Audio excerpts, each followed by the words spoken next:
4 lawyers in black suits stepped through the cafe door, flanked by bodyguards, and every conversation died. Eli Martinez froze behind the counter, his hands still gripping the coffee pot he'd used to serve the grumpy old man for 8 weeks straight. The lead attorney's voice cut through the silence like a blade. "Mr. Martinez, Henry Whitmore has passed away. His will requires your immediate presence." Eli's world tilted. He'd only poured the man coffee. What he didn't know was that those simple acts of kindness had just made him a millionaire and ignited a war. Before we dive into this incredible story, I want you to stay with me until the very end because what happens next will restore your faith in humanity. And please, comment below with the city you're watching from, so I can see how far this story travels around the world. The fluorescent lights of Beacon Street Cafe flickered at 6:47 a.m., casting long shadows across the cracked linoleum floor that Eli Martinez had mopped for the 3rd time that week. His reflection in the coffee machine looked back at him. 32 years old but feeling 50, dark circles under his eyes that no amount of sleep could erase, shoulders perpetually hunched from carrying invisible weight. "Table 6 needs a refill," barked Sandra, the day manager, her voice sharp enough to cut glass. She didn't look up from her phone, thumbs scrolling endlessly through someone else's perfect life, while Eli lived his imperfect one in real time. "On it," Eli muttered, grabbing the coffee pot with hands that still bore yesterday's dishwashing burns. The ceramic handle was warm, familiar, the only constant in a life that seemed determined to keep shifting beneath his feet like quicksand. He'd been working at Beacon Street Cafe for 11 months now. 11 months since the accident that took his wife, Marie. 11 months since he became a single father to 6-year-old Ben. 11 months of drowning in medical bills, funeral costs, and a mortgage that laughed at his paychecks like a cruel joke with no punchline. The cafe itself was a relic from another era, red vinyl booths with duct tape covering the tears, laminated menus sticky with decades of syrup and broken dreams, walls the color of nicotine stains even though smoking had been banned for years. It smelled like burnt coffee, bacon grease, and desperation. In other words, it smelled like home. Eli moved through the morning rush on autopilot, his body performing a choreography it had memorized through repetition and necessity. Coffee for the construction workers who never tipped. Eggs over easy for the nurse finishing her night shift. Pancakes for the college student who'd been crying in the bathroom for 10 minutes before ordering. He saw everything. That was his gift and his curse. At 7:03 a.m., the bell above the door chimed, a sound that would change Eli's life forever, though he didn't know it yet. The old man entered like a storm cloud, all gray and heavy with the weight of untold stories. He was somewhere between 70 and ancient, with shoulders that curved forward as if the world had been pressing down on them for decades. His clothes were expensive once, a wool coat that might have been tailored in better times, leather shoes that had walked countless miles. But now everything hung on him like memories that no longer quite fit. "Good morning, sir," Eli said warmly, because that's what Marie would have wanted. She'd always said that kindness cost nothing, which was good, because nothing was exactly what Eli could afford to give these days.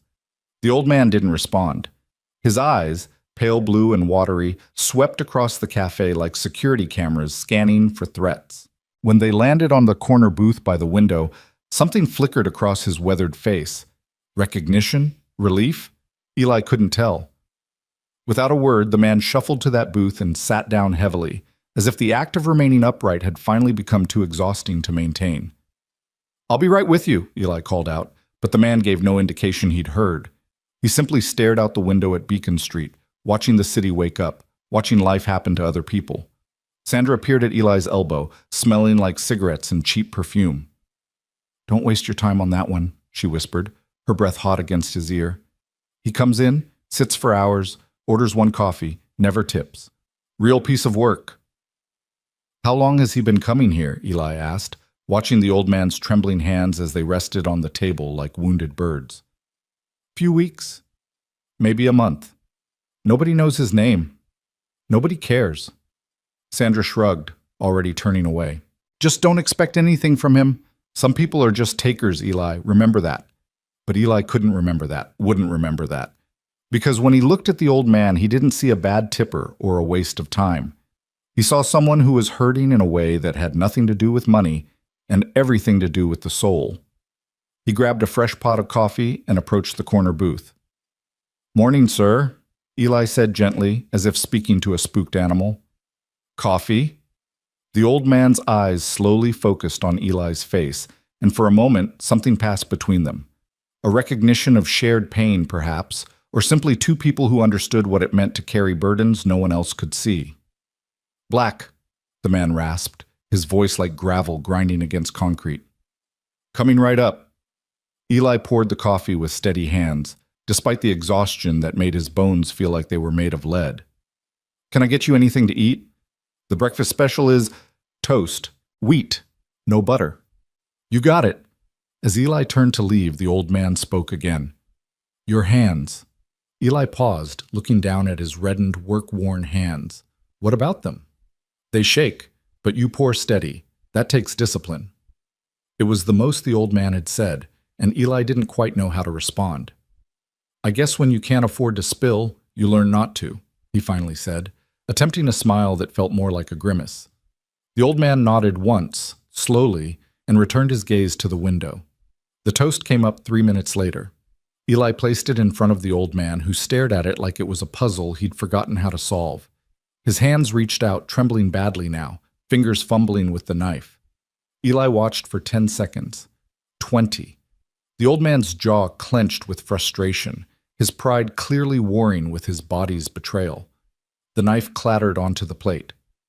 "Would you mind if I—" Eli asked softly, picking up the knife before the man could refuse.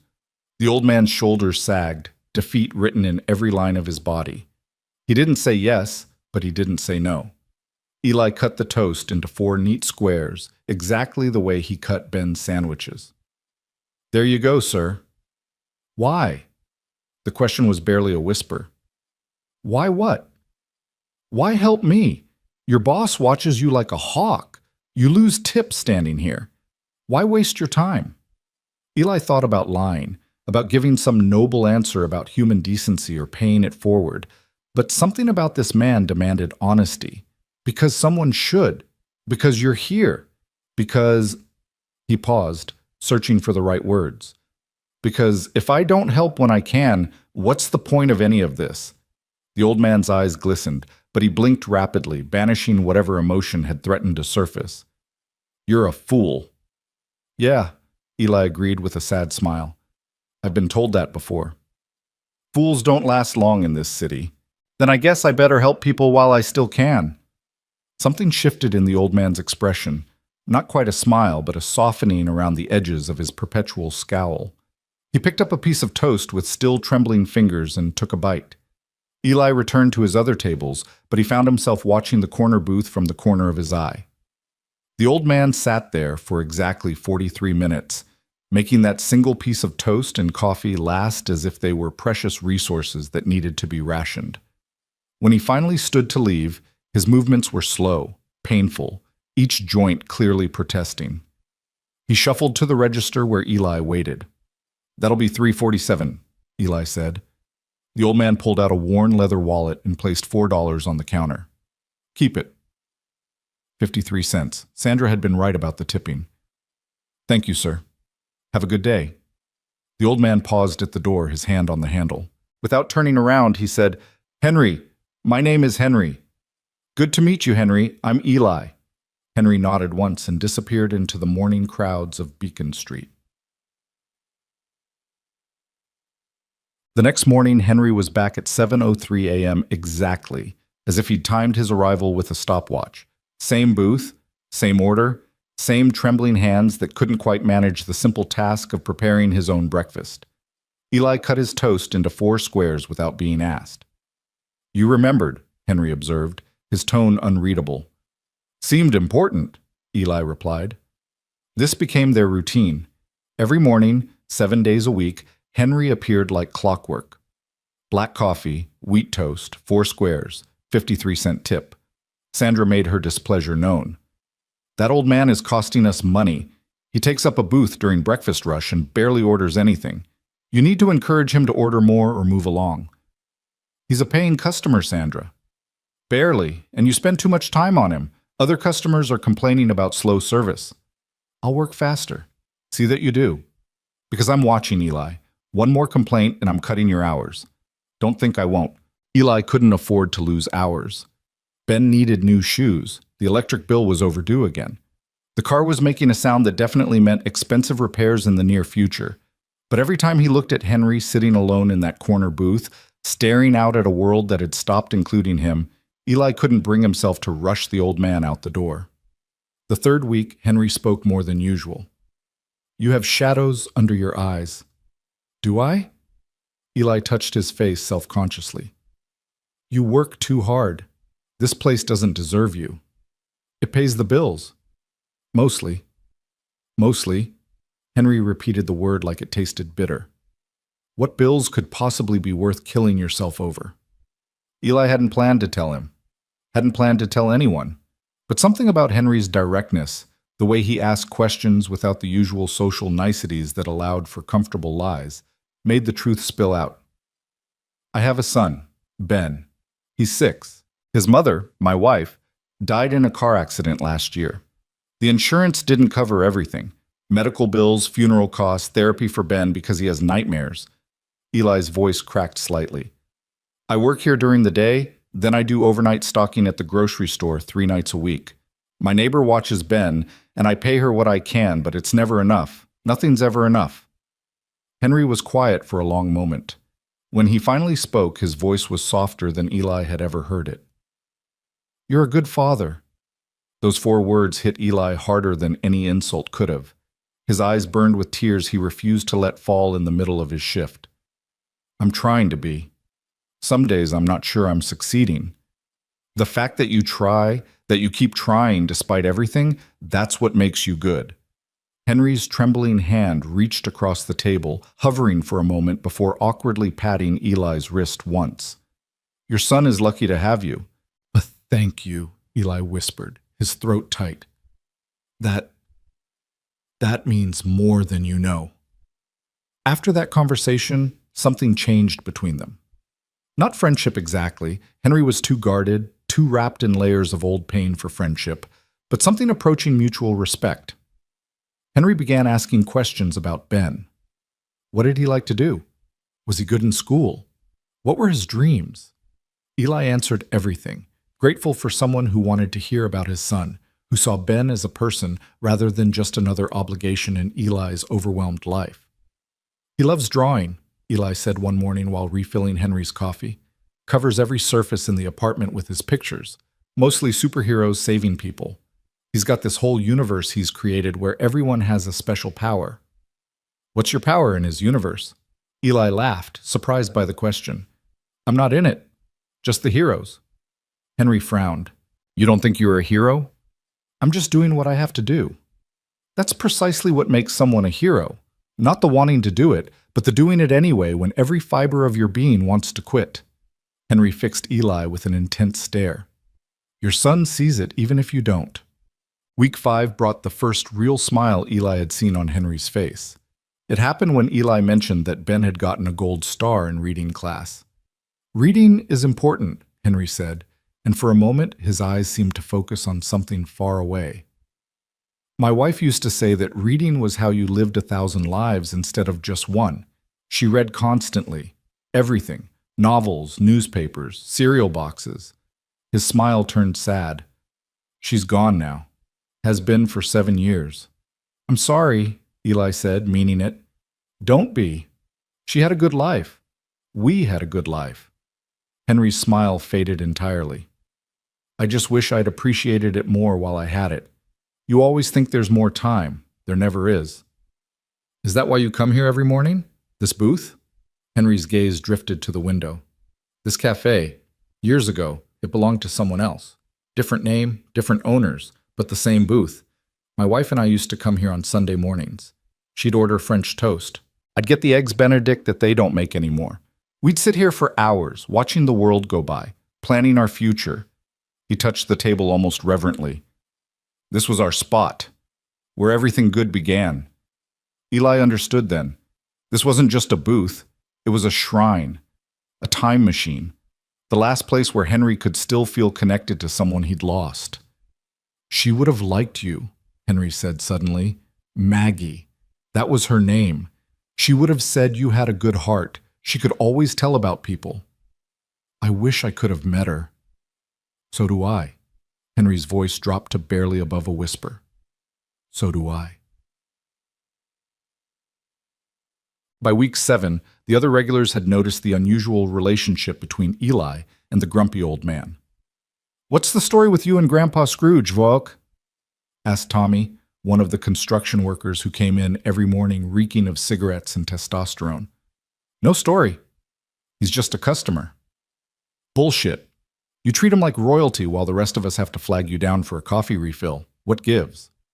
Maybe if you said please once in a while, I'd refill your coffee faster, Eli shot back, surprising himself with the sharpness in his tone. Tommy raised his hands in mock surrender. Whoa, touchy. All I'm saying is the old guy gets special treatment, makes the rest of us wonder what we're doing wrong. You could start by leaving a tip that's more than spare change, Eli muttered, walking away before the conversation could escalate. But Tommy's words stuck with him. Was he giving Henry special treatment? Yes, definitely yes. But not because Henry deserved it more than anyone else, because Henry needed it more. There was a difference, though Eli suspected people like Tommy would never understand it. Sandra certainly didn't.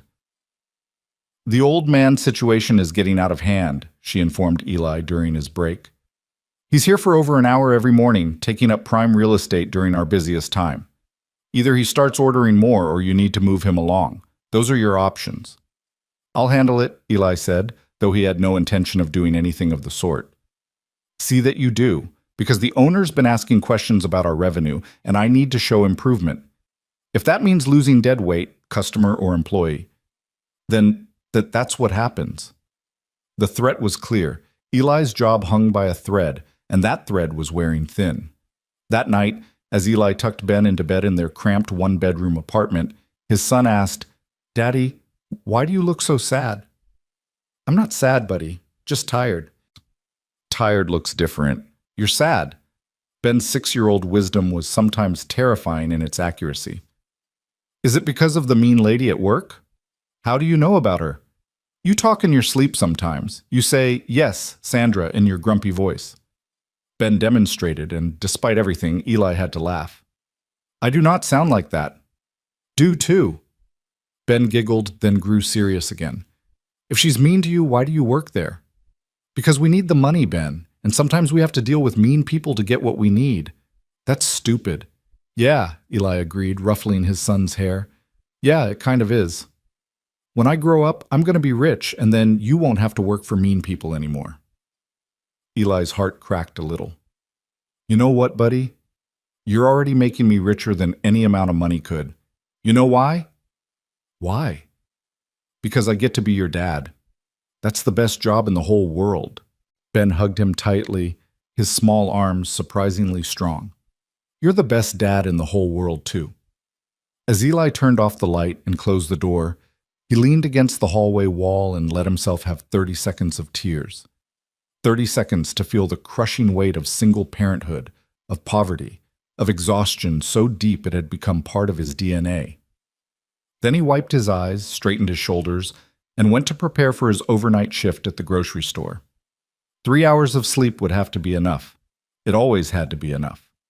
Week 8 began with the Saturday that would change everything, though Eli didn't know it yet. His usual babysitter, Mrs. Chen from apartment 3B, called at 5:30 a.m. with the flu. I'm so sorry, Eli. I can barely stand up. There's no way I can watch Ben today. Eli's mind raced through options, each one worse than the last. Don't worry about it, Mrs. Chen. Feel better. He hung up and stared at his sleeping son, panic rising in his chest like floodwater. He couldn't miss his shift. Sandra would use it as an excuse to cut his hours or fire him altogether. But he couldn't leave Ben alone. The apartment complex had a strict policy about unattended children, and even if they didn't, Eli would never forgive himself if something happened. There was only one option, though it violated several cafe policies and would definitely anger Sandra. At 6:15 a.m., Eli and Ben walked hand in hand to Beacon Street Cafe. Ben carried his backpack full of coloring books, crayons, and the battered paperback of Where the Wild Things Are, that he'd already memorized but still loved. "Remember the rules," Eli said as they approached the cafe door. "Sit quietly at table 12 in the back. Don't bother the customers. If you need anything, you come find me, okay?" "Okay, Daddy. I promise I'll be good." "You're always good, buddy. I'm just sorry you have to spend your Saturday here instead of at the park." "It's okay. I like watching you work. You make people happy." Eli's throat tightened. "I try, Ben. I really try." Sandra's expression when she saw Ben could have curdled milk. "What is that?" "That is my son, Ben. My sitter is sick, and I had no other options. He'll sit quietly in the back. You won't even know he's here." "This is completely against—" "I know, and I'm sorry. But I'm here, I'm ready to work, and I will do twice the work of anyone else on the floor today. Please, Sandra. I need this job." Something in Eli's desperation must have penetrated Sandra's armor because she sighed heavily. "Fine. But if there's even one complaint, one, you're both out of here. Understood?" "Understood. Thank you." Eli got Ben settled at table 12 with strict instructions to stay put, then threw himself into the morning rush with manic energy. He poured coffee, took orders, delivered plates, cleared tables, all while keeping one eye on his son, who sat coloring with intense concentration. At 7:03 a.m., Henry walked through the door. Eli's heart sank. Of all the days for Ben to be here, it had to be the day when the grumpiest, most unpredictable regular showed up. What if Henry complained? What if seeing a child in the cafe triggered some old man rage that got both Eli and Ben thrown out?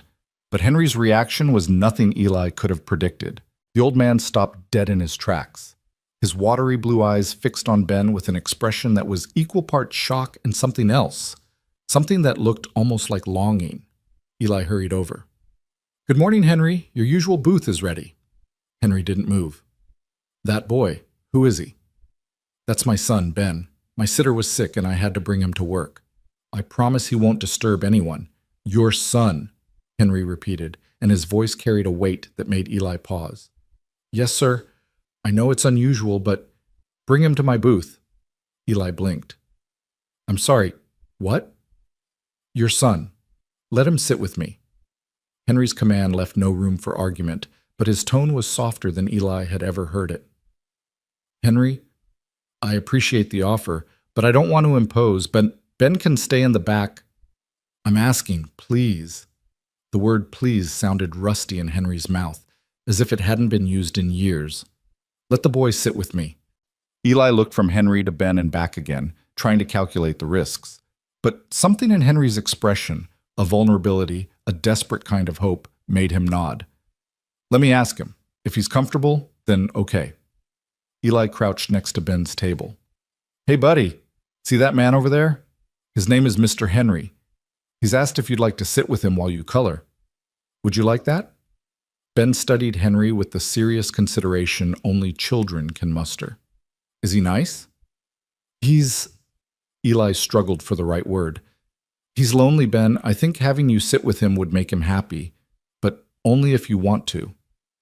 "Will you be close by?" "I'll be right here the whole time. If you feel uncomfortable at all, you just come find me, okay?" "Okay." Ben gathered his coloring supplies. "Will Mr. Henry color with me?" "You can ask him." Eli led Ben to the corner booth, his heart hammering with an anxiety he couldn't quite name. "Henry, this is my son. Ben, this is Mr. This is Henry." Ben climbed into the booth with the fearlessness of children who haven't yet learned that the world can be cruel. "Hi, Mr. Henry. Do you want to color with me?" For a long moment, Henry just stared at the boy. Then, slowly, a smile spread across his weathered face. A real smile, not the bitter grimace he usually wore. "I would love to color with you, Ben." Eli brought them both their usual orders, black coffee and toast for Henry, hot chocolate and pancakes for Ben, then retreated to give them space while still keeping them in sight. What happened next was nothing short of miraculous. Henry, the man who barely spoke, who seemed to view human interaction as a necessary evil, came alive. He leaned over Ben's coloring book, offering suggestions about color choices and staying in the lines. When Ben showed him a picture, Henry studied it with the seriousness of an art critic examining a masterpiece. This is very good, Henry said, holding up a drawing of what might have been a dragon or possibly a very angry dog. You have talent. Thank you. My dad says I'm a good drawer. Do you draw? Not in many years, but I used to when I was young like you. How old are you? Ben, Eli called from across the cafe. We don't ask people their age. But Henry was laughing, actually laughing, a sound that made several other customers turn and stare. It's all right. I'm 74 years old, Ben, very, very old. That's not that old. My great-grandma is 86 and she can still touch her toes. Can she really? That's impressive. Can you touch your toes? Henry looked down at his trembling hands, then back at Ben. No, I'm afraid I can't. My body doesn't work as well as it used to. That's okay. My dad says bodies are like cars. Sometimes they need repairs, but that doesn't mean they're broken forever. Henry's eyes found Eli's across the cafe, and something passed between them. Gratitude, respect, a shared understanding of pain and resilience. For 2 hours, Eli watched his worlds collide in the most unexpected way. Ben showed Henry every picture in his coloring book. Henry taught Ben simple addition using sugar packets as counting tools. They played tic-tac-toe on napkins. They discussed important matters like the best flavor of ice cream, Henry, vanilla, Ben, chocolate, and whether dinosaurs could have been good pets. Ben, yes, absolutely, Henry. That might have been problematic. At one point, Ben pulled out a drawing from his backpack, one Eli had never seen before. It showed 2 stick figures, one tall and one small, holding hands under a smiling sun. Above it, in Ben's careful handwriting, my dad, my hero. Henry held the picture with shaking hands, staring at it for so long that Eli worried something was wrong. When Henry finally looked up, his eyes were swimming with tears. May I keep this? Henry asked, his voice hoarse. Ben looked uncertain. It's for my dad. Then we should give it to him, but perhaps you could draw me something similar for my wall. Really? You want one of my pictures? I would be honored to have one of your pictures. Ben's face lit up like Times Square at midnight. He immediately began drawing with renewed enthusiasm, his tongue poking out in concentration the way it always did when he was focused. 20 minutes later, he presented Henry with a new drawing. This one showed 3 stick figures, a tall one labeled Dad, a small one labeled Ben, and a medium one in a bow tie labeled Mr. Henry. They all stood in front of a building with a sign reading coffee shop. Henry's hands trembled worse than ever as he accepted the drawing. This is the most beautiful thing anyone has given me in 7 years. Thank you, Ben. You're welcome. Now you won't be lonely anymore because you'll have us on your wall. Something broke in Henry's face then. The careful walls he'd constructed crumbled, and tears spilled down his weathered cheeks. You're right. I won't be lonely anymore. Ben, with the emotional intelligence of children who've had to grow up too fast, didn't shy away from Henry's tears. Instead, he reached across the table and patted Henry's trembling hand. It's okay to cry, Mr. Henry. My dad says crying is just your heart letting out feelings that are too big to stay inside. Henry laughed through his tears. Your father is a very wise man. I know. He's the best. When the breakfast rush finally ended and it was time for Henry to leave, the old man stood slowly, carefully tucking Ben's drawing into his coat pocket. Same time tomorrow? Ben asked hopefully. Henry looked at Eli, seeking permission. If Mr. Henry wants to come back, he's always welcome, Eli said, his own eyes suspiciously bright. Then I'll be here, Henry promised. And perhaps we can play chess? Do you know chess, Ben? No, but I want to learn. Then I'll teach you. It's a game of strategy and patience. I think you'll be very good at it. Before leaving, Henry pulled Eli aside. His expression was serious now, the walls rebuilding themselves. Your son is extraordinary. He has your heart, kind, brave, willing to sit with an old fool who doesn't deserve such grace. You're not a fool, Henry, and Ben obviously adores you. I haven't felt this alive in 7 years, Henry's voice cracked. Since my Maggie died, I've just been existing, going through motions, waiting. But today, with your boy, I remembered what it felt like to be human again, to matter. You've always mattered, Henry. Not to anyone who knew my name, not like this. He gripped Eli's shoulder with surprising strength. You're raising him right. Your wife would be proud. I hope so. God, I hope so. Henry nodded once, then shuffled toward the door. Before leaving, he turned back. Same time Monday. Tell Ben I'll bring a chess set. He'll be back with his regular sitter on Monday, but I'll let him know. Maybe next Saturday? Henry's face fell, then recovered. Next Saturday, then. Don't let him forget old Henry. I don't think that's possible. As the door closed behind Henry, Sandra materialized at Eli's elbow. What was that about?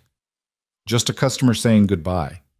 That customer spent 2 hours with your kid and ordered 1 coffee. That's not sustainable, Eli. I know. Do you? Because from where I'm standing, you're letting personal feelings interfere with business. That old man is taking advantage of your soft heart, and your soft heart is going to get you fired. Eli bit back the retort burning on his tongue. I'll do better. I'll work faster. I'll take shorter breaks. See that you do. Sandra walked away, leaving Eli standing in the middle of the cafe, wondering how showing basic human kindness had become something he needed to apologize for. That night, as Eli put Ben to bed, his son wouldn't stop talking about Mr. Henry. Did you know he used to travel all over the world? And he's been to 47 countries? And he can speak 3 languages? He's so cool, Dad. He certainly is interesting, Eli agreed, smiling despite his exhaustion. Can we see him again soon? I want to learn chess. He'll be here next Saturday, he promised. That's so far away. Ben's disappointment was palpable. Time will fly, buddy. You'll see. But time, as it turned out, was the one thing they didn't have. Monday morning, 7:03 a.m. Eli stood behind the counter, coffee pot in hand, waiting. 7:15. The corner booth remained empty. 7:30. Nothing. At 7:45, Eli started to worry. Henry was never late. Never. In 8 weeks, he'd been there at 7:03 a.m. every single day, as reliable as the sunrise. By 8 o'clock, worry had transformed into something darker, something that sat in Eli's stomach like a stone. Where's your old man friend? Sandra asked, and there was something almost gleeful in her tone, as if Henry's absence proved a point she'd been trying to make. I don't know. Maybe he finally figured out there are other cafes in this city, ones where the staff doesn't hover. Eli didn't respond. He couldn't. Because a voice in his head, the same voice that had warned him about Marie's headache the day before her aneurysm, was screaming that something was wrong. The morning crawled by. Each time the door opened, Eli's head snapped up, hoping to see Henry shuffle through. But it was always someone else. Always. At 9 o'clock a.m., the bell above the door chimed, and 4 men entered. They wore black suits that probably cost more than Eli made in 3 months. Their expressions were serious, professional, the kind of faces that delivered bad news with practiced efficiency. Behind them, 2 more men, broader, harder, clearly security of some kind. Bodyguards. The cafe fell silent. Conversations died mid-sentence. Even Sandra's phone scrolling paused. The lead man, mid-50s, gray temples, eyes that had seen everything and been impressed by nothing, scanned the room until his gaze landed on Eli. Are you Eli Martinez? Eli's mouth went dry. Yes. My name is Richard Anderson. I'm the personal attorney for Mr. Henry Whitmore. He paused, and in that pause, Eli heard everything he needed to know. I'm afraid I have some difficult news. Mr. Whitmore passed away yesterday evening. The coffee pot slipped from Eli's hand. It shattered on the floor, hot liquid spreading like blood, but Eli barely noticed. The world had narrowed to a single pinpoint of pain. What? I'm sorry for your loss. I understand you and Mr. Whitmore had formed a friendship. Eli's voice cracked. He was just here Saturday. He promised to teach my son chess. He promised... Anderson's expression softened slightly. Mr. Whitmore's will contains a clause requiring your immediate presence for the reading. I have a car waiting outside. If you could come with us now, I'd appreciate it. I'm working. I can't just leave. I think you'll find that your employer will grant you this time. Anderson glanced at Sandra, who looked as shocked as Eli felt. This is a matter of some urgency. Eli, go. Sandra said, and for once there was no sharpness in her voice, only confusion and something that might have been concern. "We'll manage." Eli moved on autopilot, removing his apron, grabbing his jacket. The attorneys flanked him like an honor guard as they walked toward the door. Behind him, he heard the cafe explode into whispers and speculation, but Eli couldn't process any of it. His mind was stuck on a single image. Henry's smile as he accepted Ben's drawing, the way he'd said, "I won't be lonely anymore." Had he known? Had Henry somehow known these were his last days? Was that why he'd opened up so suddenly? Why he'd wanted to spend time with Ben? Why everything had felt so urgent on Saturday? Outside, a black Mercedes waited at the curb. Anderson opened the door, and Eli climbed inside, feeling like he was entering another world, one where the seats were leather, the air was climate-controlled, and old men who shared morning coffee didn't just die without warning. "Where are we going?" Eli asked as the car pulled into traffic. "Downtown, to our firm. The reading of Mr. Whitmore's will is scheduled for 10 o'clock a.m. "But why do I need to be there? I barely knew him. We shared coffee a few times, that's all." Anderson turned to face him, and something in his expression made Eli's breath catch. "Mr. Martinez, with all due respect, I don't think you understand. You weren't just a casual acquaintance to Mr. Whitmore. In fact, you may have been the most important person in his life these past 2 months." "That's impossible. We barely spoke before last week. He never even told me his last name." "No, he wouldn't have. Mr. Whitmore was an intensely private man, especially after his wife's death. He cut himself off from most of the world. But something about you—" Anderson paused, choosing his words carefully. "Something about you reminded him why life was worth living. That's not a small thing, Mr. Martinez. That's everything." Eli stared out the window as Manhattan scrolled past, each building a monument to wealth and power that existed in a completely different universe from his own. "I still don't understand why I'm here. What could Henry possibly have left me?" Anderson smiled, a small, knowing smile that sent chills down Eli's spine. "I think you'll find that Mr. Whitmore was full of surprises. In fact, I guarantee that what you're about to learn will change your life forever." "Change my life? I'm a broke single dad working 2 jobs to keep a roof over my son's head. Nothing changes that except lottery tickets and miracles, and I don't believe in either." "Then, Mr. Martinez," Anderson said softly, "perhaps today is the day you start believing." The car turned onto Park Avenue, pulling up in front of a glass tower that reached toward the sky like a middle finger to everyone who couldn't afford to enter its doors. Gold letters above the entrance proclaimed, "Anderson, Whitmore and Associates, Attorneys at Law." Whitmore. The name hit Eli like a physical blow. "Wait, your firm is named after Henry?"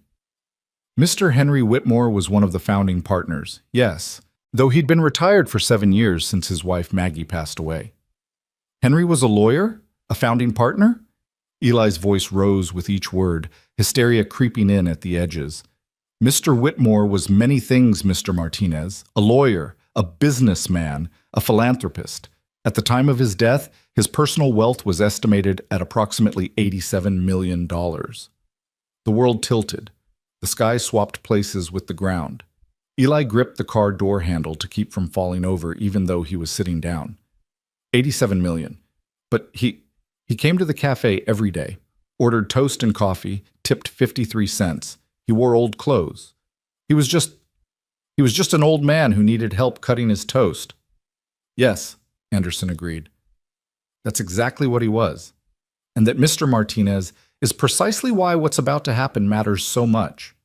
The attorney opened the car door, gesturing for Eli to exit. "Come. There are people waiting for us, and I suspect they're not going to be happy to see you."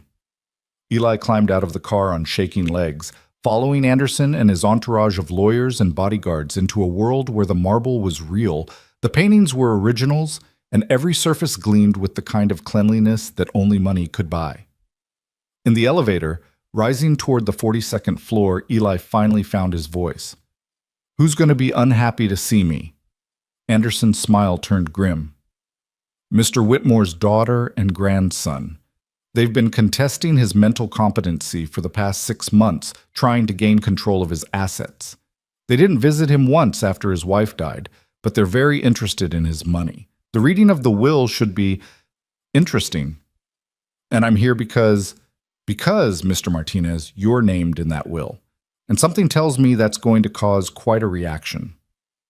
The elevator doors opened onto a reception area that looked like it belonged in a museum. A woman in a crisp suit led them down a hallway where the carpet was so thick it absorbed all sound, making their footsteps vanish as if they'd never existed.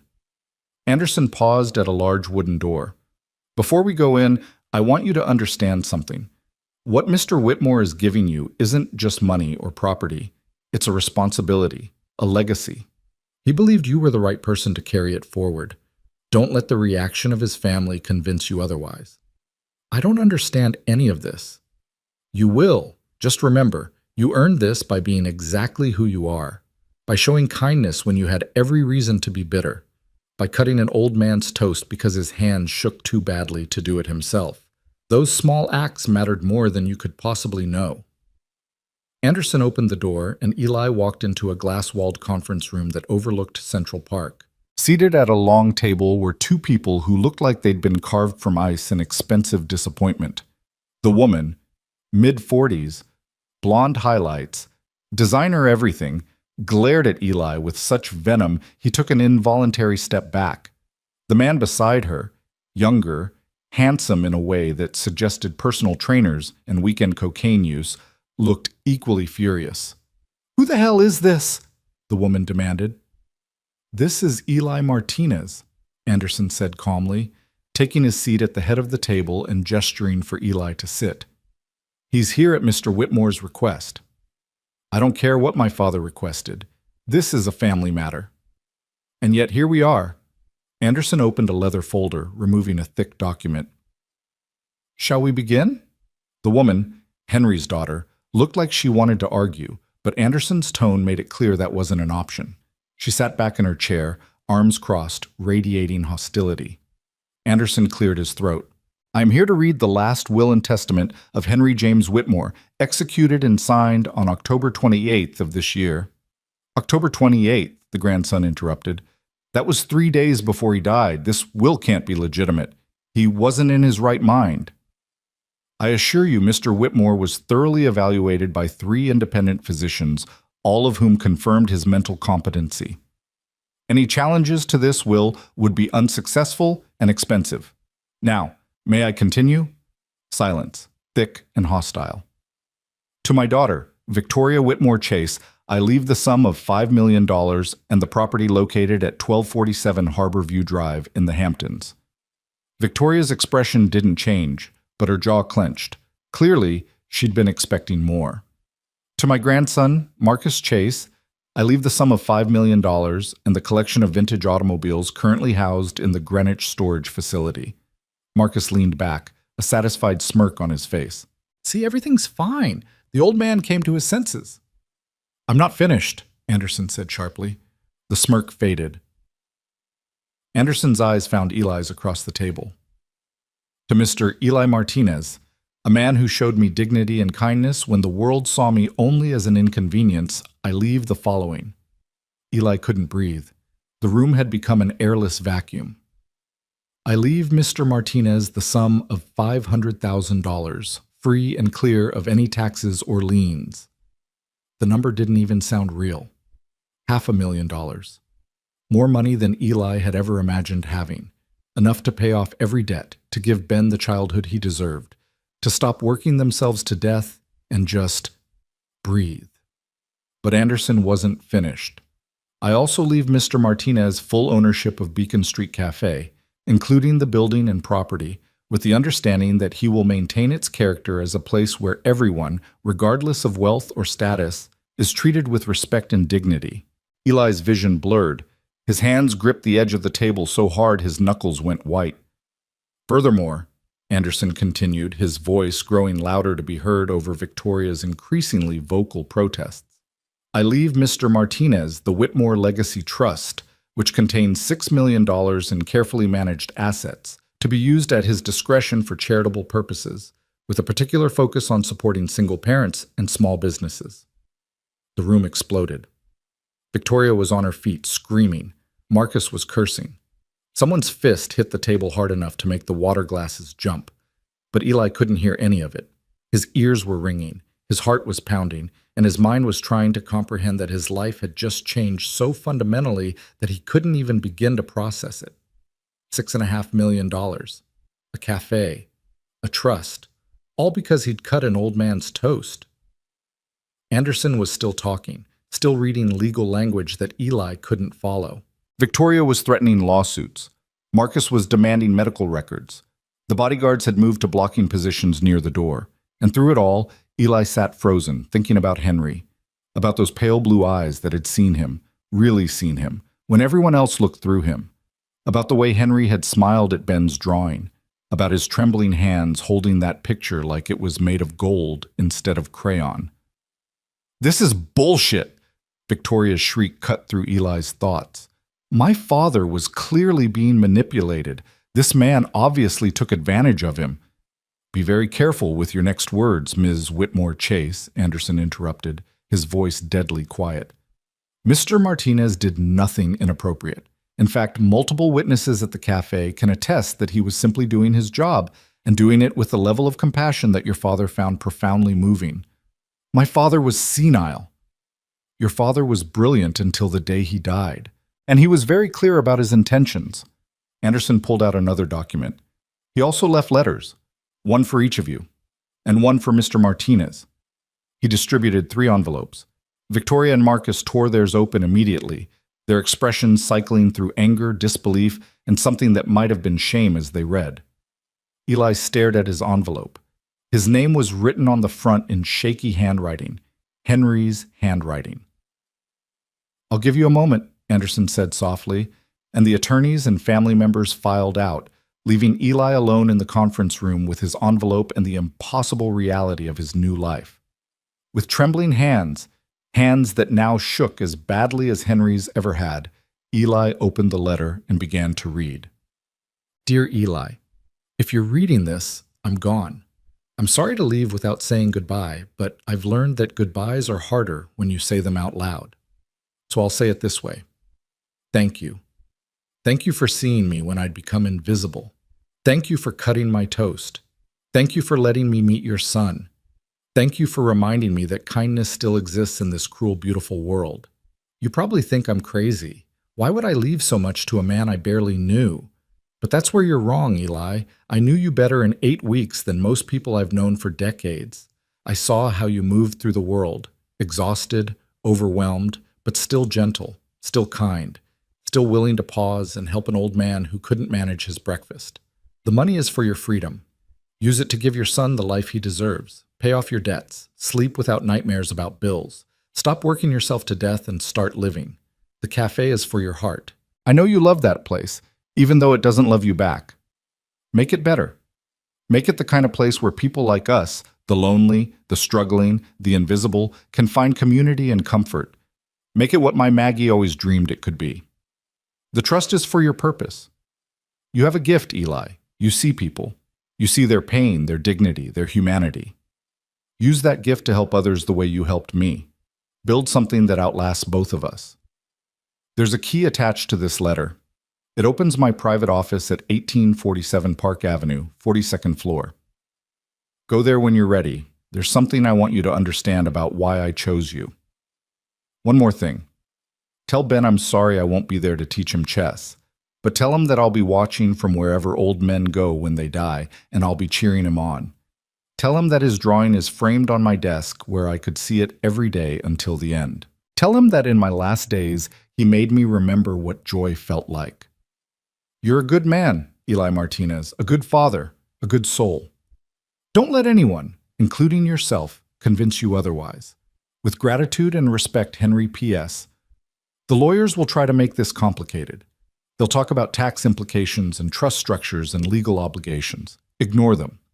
The only thing that matters is this. You earned this by being exactly who you are. Never forget that. Eli's tears had blurred the words by the end, but he'd read every single one. He sat there in that glass conference room overlooking Central Park, holding a letter from a dead man who'd seen something in him that he'd never seen in himself. A soft knock on the door. Anderson entered, his expression gentle. "Take all the time you need." "I don't understand." Eli's voice was hoarse. "Why me? He had a family, people who'd known him for years. Why leave all this to a stranger?" Anderson sat down across from him. "May I tell you something about Henry Whitmore? Something his daughter and grandson never knew?" Eli nodded. After his wife Maggie died, Henry tried to kill himself 3 times. Pills, mostly. We found him, got him help, but the truth is he didn't want to be saved. He spent 7 years just existing, going through the motions. He cut off his family because looking at them reminded him of everything he'd lost. He sold his houses, gave away most of his possessions, and prepared to let himself fade away. Anderson's voice grew softer. Then, 2 months ago, he called me. Do you know what he said? He said, "I met someone who cut my toast. I thought he'd gone senile. But he kept calling, kept talking about this man at the cafe who showed him kindness without wanting anything in return, who had his own struggles but still took time to help, who reminded him of Maggie and the way she used to see the world." "I didn't do anything special," Eli whispered. "That's exactly why it mattered. You didn't know who he was, didn't know he was worth millions, didn't know that helping him might lead to anything. You just helped, because that's who you are." Anderson smiled. "Henry called you the son I should have had. Not his daughter, not his grandson, you." The weight of those words nearly crushed Eli. "So no," Anderson concluded. "This isn't charity. This isn't some old man's crazy whim. This is a father figure recognizing his son. This is a lonely man thanking the person who made his last days worth living.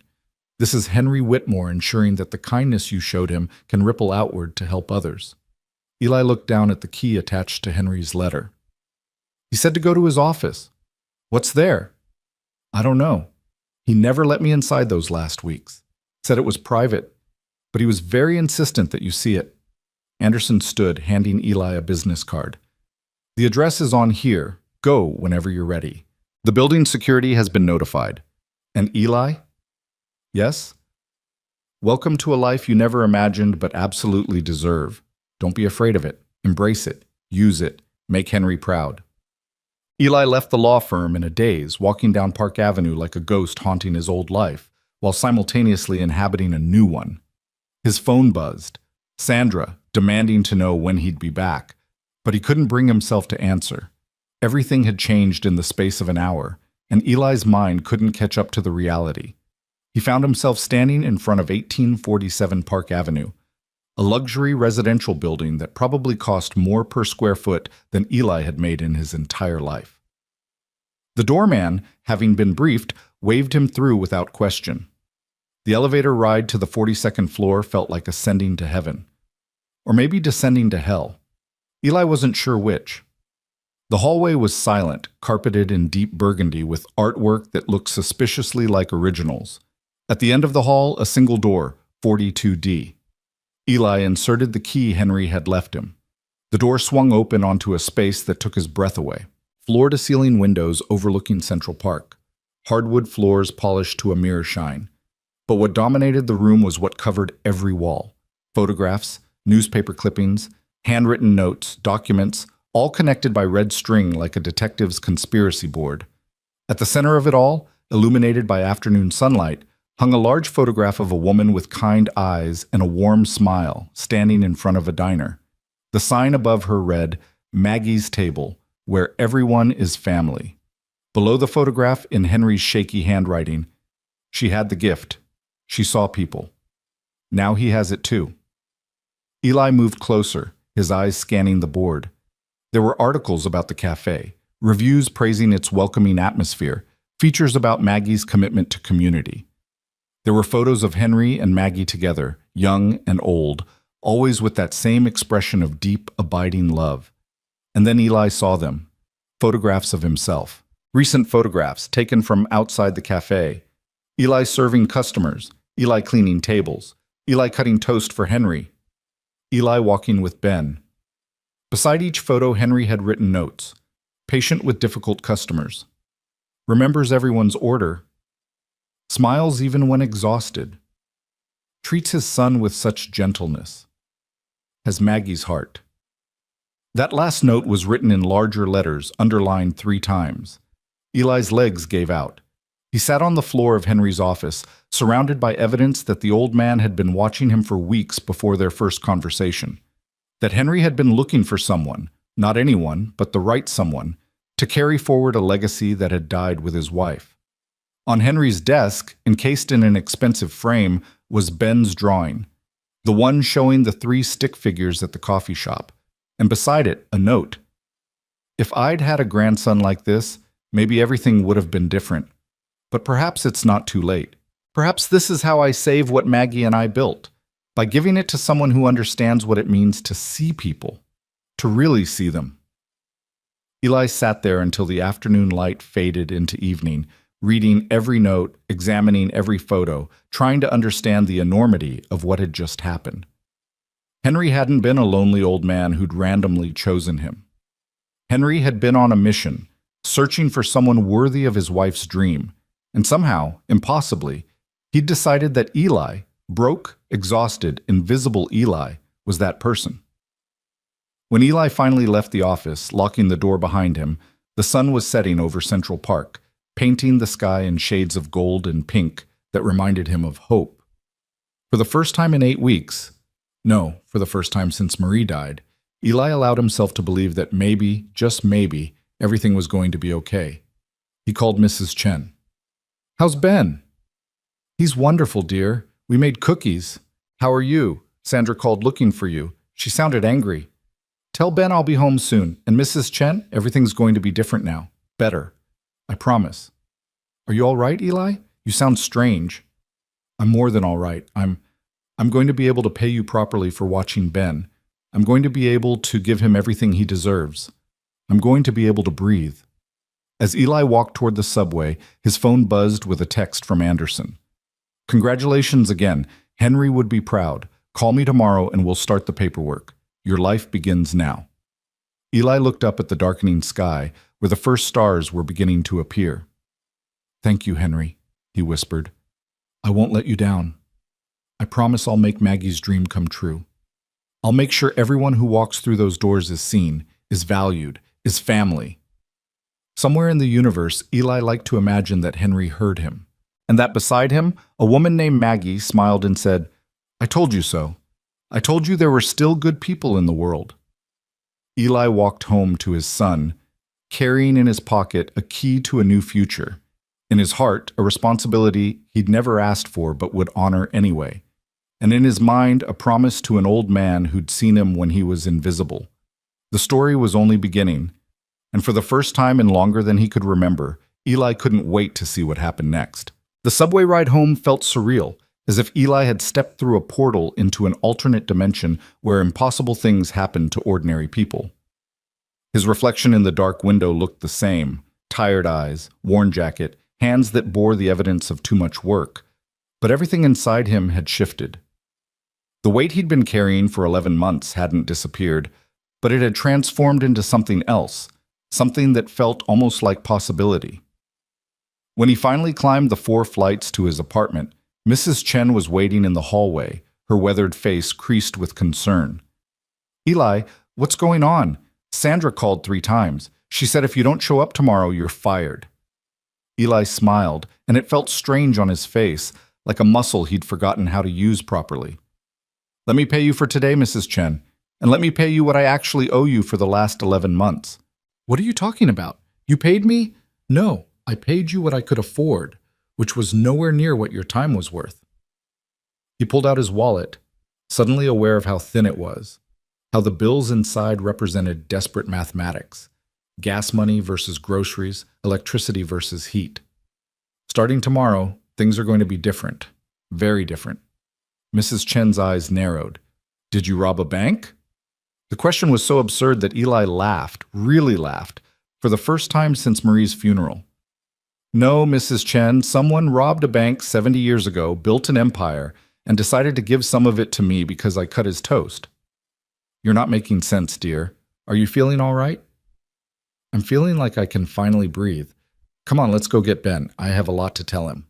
Ben was sitting at Mrs. Chen's kitchen table, surrounded by cookie crumbs and colored pencils, working on another drawing. When he saw Eli, his face lit up with pure, uncomplicated joy.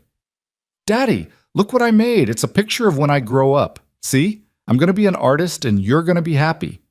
The drawing showed two stick figures, one small with wild hair holding a paintbrush, one tall with a smile that actually reached his eyes. Eli's throat tightened.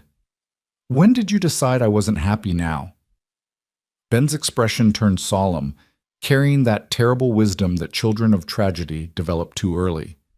You pretend to be happy, but at night, when you think I'm sleeping, you cry in the bathroom. I hear you. The words hit Eli like a physical blow. He'd thought he was protecting Ben, thought his son was too young to understand, but children always understood. They just understood differently. Eli knelt down, bringing himself eye level with his son. You're right, buddy. I haven't been happy. Not really. But something happened today. Something that's going to change everything for us. Did you win the lottery? Kind of. Remember Mr. Henry, the man you colored with on Saturday? Ben's face fell. He didn't come today. I made him a chessboard out of paper so we could practice. Is he mad at me? No, baby, no. Eli pulled Ben into his arms, holding him tight. Mr. Henry loved you so much, but he got very sick, and he died yesterday. Ben went rigid in his arms, then started trembling. Like Mommy? Like Mommy, I'm so sorry. But he promised to teach me chess. He promised. Ben's voice broke, tears spilling down his cheeks. Why does everyone I love go away? Eli had no answer for that. No platitude or comfort that could make it better. So he just held his son while Ben cried for an old man he'd known for 2 hours but had loved with the instant, absolute devotion that only children can give. After the tears slowed, Eli said softly, Mr. Henry left you something. He wanted to make sure you knew how much Saturday meant to him. What did he leave me? A promise. He left us the cafe, Ben. Beacon Street Cafe belongs to us now. And he left money. Enough money that I don't have to work 2 jobs anymore. Enough that we can fix everything that's broken. Enough that when you grow up to be an artist, I can afford to be happy watching you. Ben pulled back, his tear-stained face confused. Mr. Henry gave us money? Why? Because I cut his toast. Because you colored with him. Because we made him feel like he mattered when he thought nobody cared anymore. Eli wiped his son's tears with his thumb. Because sometimes, buddy, being kind is the most valuable thing in the world. More valuable than money? Way more valuable. The money is it's just a thank you note for being kind. Ben thought about this with the intense concentration he usually reserved for complex coloring decisions. Finally, he said, I'm sad Mr. Henry is gone, but I'm glad he knows we loved him. Me too, Ben, me too. Me.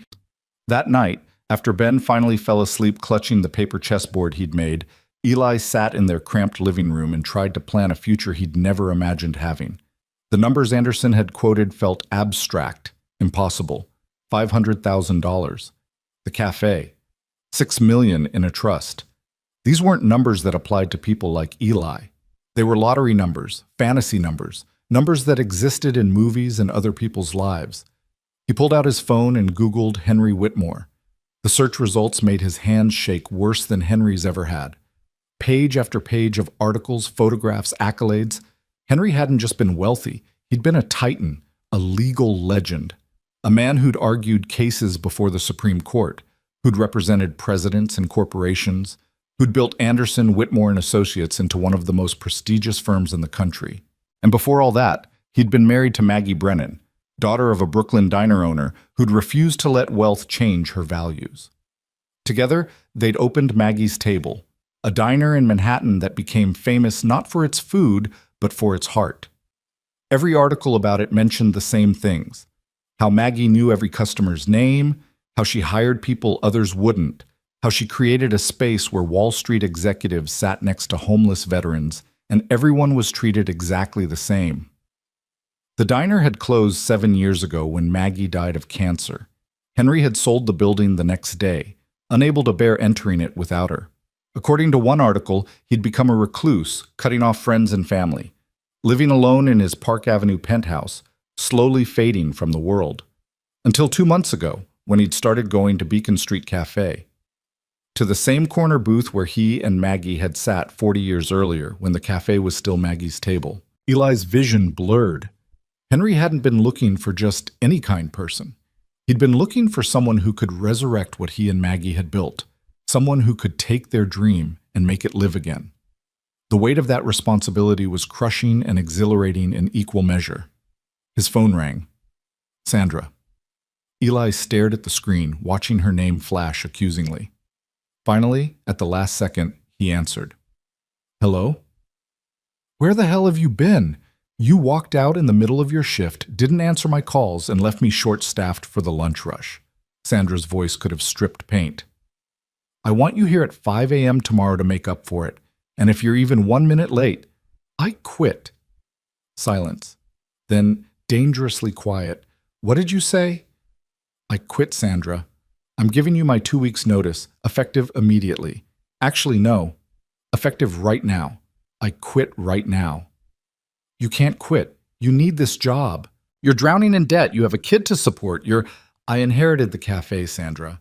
Beacon Street Cafe now belongs to me, along with enough money that I'll never have to choose between electricity and groceries again. So yes, I can quit. And I am quitting, effective immediately. The silence stretched so long, Eli thought she'd hung up. Then, you're lying. Henry Whitmore left it to me in his will. The lawyers came today, 4 of them, with bodyguards. They took me downtown and read me the will, and now the cafe is mine. Eli felt a rush of satisfaction saying it out loud. Which means you're fired, Sandra. You've got 2 weeks to find another job. See how you like it. You can't fire me. I've worked there for 8 years. And you've been cruel to me for 11 months. You've made fun of Henry behind his back, called him dead weight, told me I was too soft. Well, turns out my softness just bought me a future, and your hardness bought you unemployment. Eli's voice hardened to match hers. 2 weeks, Sandra, then you're done. He hung up before she could respond, his heart hammering with adrenaline and something that felt suspiciously like joy. He'd never quit anything in his life, had never walked away from a job no matter how terrible, because walking away was a luxury he couldn't afford. But now, he could afford it. Could afford to stop accepting cruelty as the price of survival. Could afford to stand up and say no more without the fear of starvation hanging over his head. The feeling was intoxicating. His phone immediately started ringing again. Sandra, then unknown numbers, then Sandra again. Eli turned it off and sat in the dark, listening to the city sounds filtering through their thin walls, and let himself imagine a different life.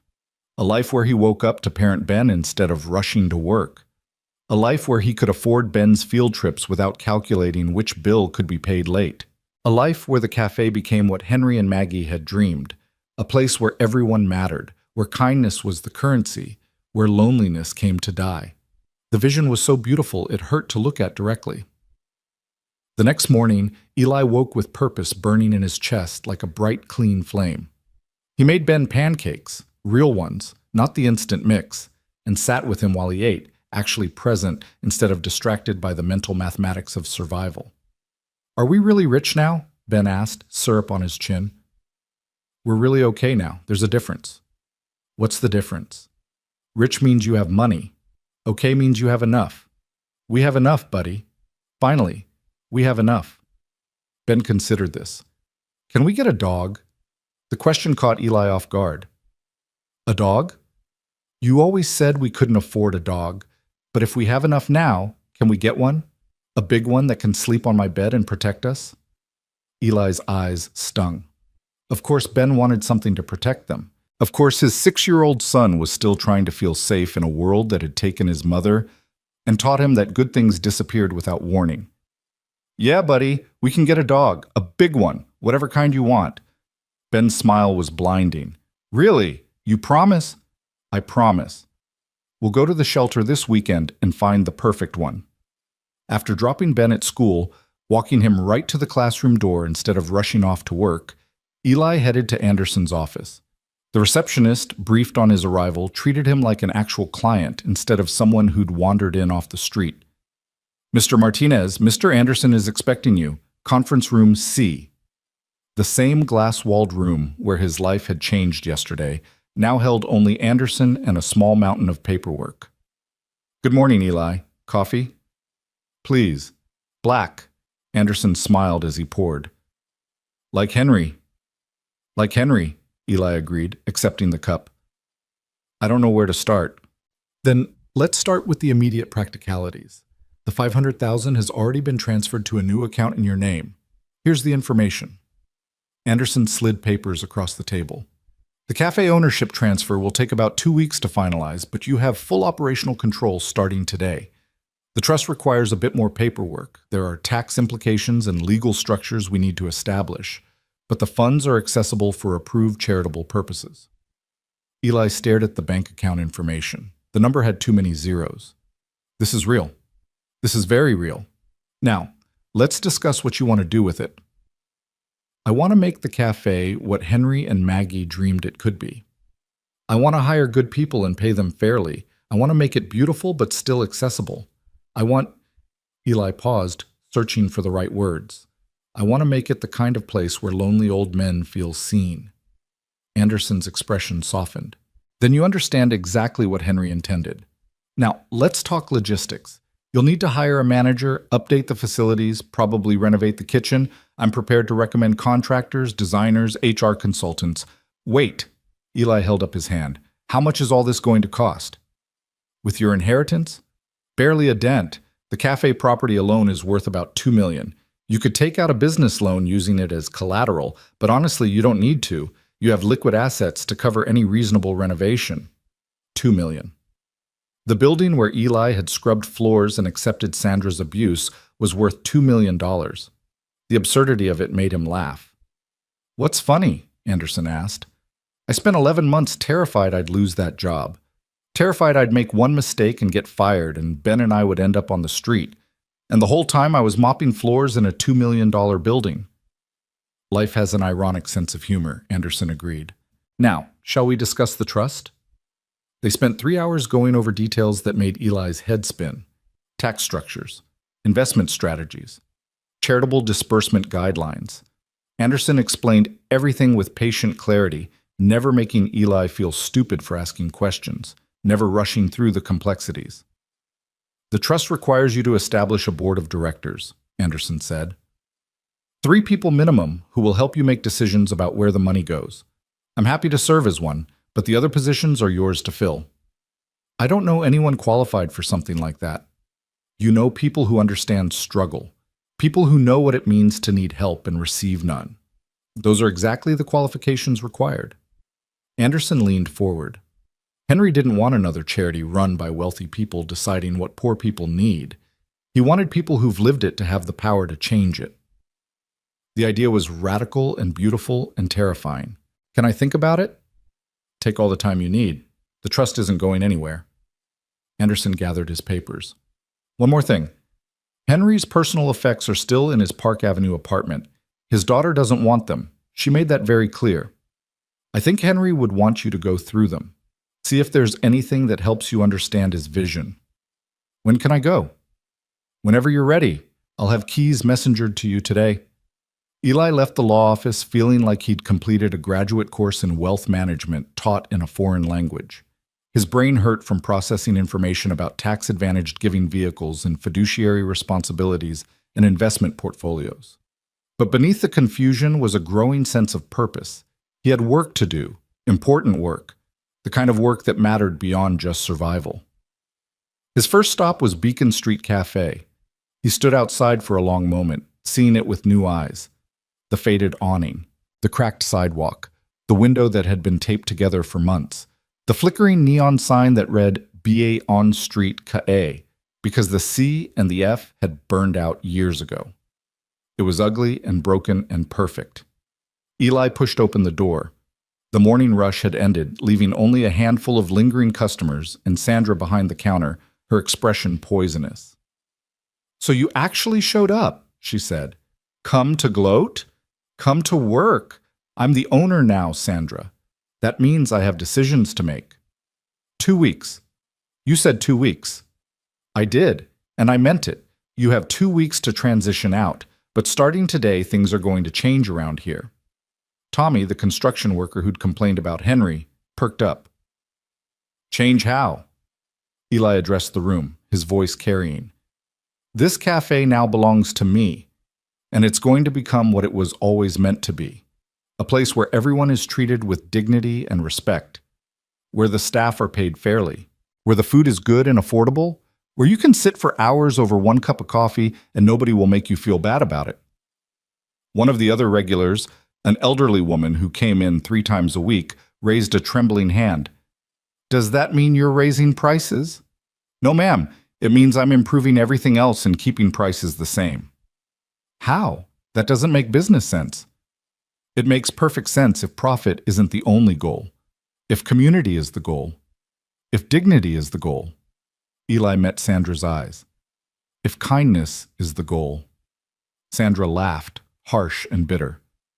You'll be bankrupt in 6 months. Maybe, but I'd rather be bankrupt trying to do something good than wealthy doing something cruel. He turned to the other server, a young woman named Keisha, who'd always been kind to him. Keisha, can I talk to you for a minute? They stepped outside, leaving Sandra glaring daggers at their backs. What's going on, Eli? Everyone's confused. How much does Sandra pay you? Keisha looked uncomfortable. Minimum wage plus tips. Why? How would you feel about becoming assistant manager? $25 an hour plus tips and benefits. Health insurance, paid time off, the works. Keisha's eyes went wide. Are you serious? Completely serious. I need someone who understands this place, who knows the regulars, who can help me make it better. But I need someone kind, someone who sees people. He smiled. You've always been kind to me, Keisha, even when I was just the guy cleaning toilets. Because you're a good person, Eli. Everyone knows that except Sandra. Keisha's expression turned fierce. And yes, God, yes, I accept. When do I start? Today. Right now. Go back in there and work your shift, but from now on, you're management, which means you get to tell Sandra what to do for the next 2 weeks instead of the other way around. Keisha's grin was feral. This is going to be fun. Over the next week, Eli threw himself into transformation with manic energy. He hired contractors to fix everything that was broken. He had the kitchen deep cleaned and the equipment updated.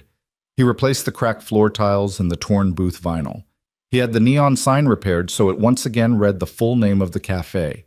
But the corner booth, Henry's booth, he left exactly as it was.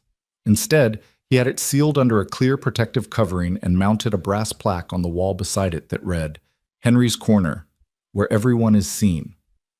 The regulars watched these changes with a mixture of excitement and trepidation. Change was scary, even good change, even change that promised to make things better. You sure about all this? Tommy asked one morning as Eli supervised the installation of new espresso machines. This equipment costs more than I make in a year. I'm sure. Good coffee shouldn't be a luxury. It should be a standard. But how are you paying for it? Everyone's saying you inherited money, but nobody knows from who. Eli pointed to the plaque by the corner booth. From him.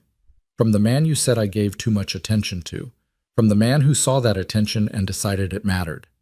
Tommy had the grace to look ashamed. I was an asshole about that. About him.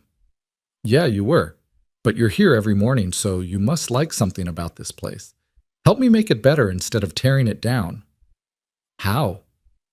Start leaving decent tips. Start saying please and thank you. Start seeing the staff as people instead of servants. Eli met his eyes. Start being the kind of customer you'd want to serve. Tommy was quiet for a long moment. Then, yeah, okay, I can do that.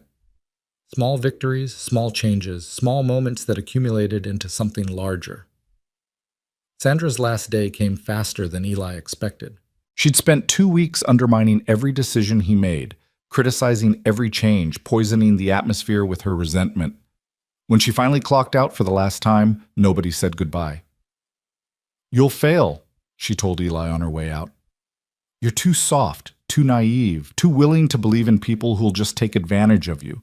Give it 6 months and you'll be begging me to come back.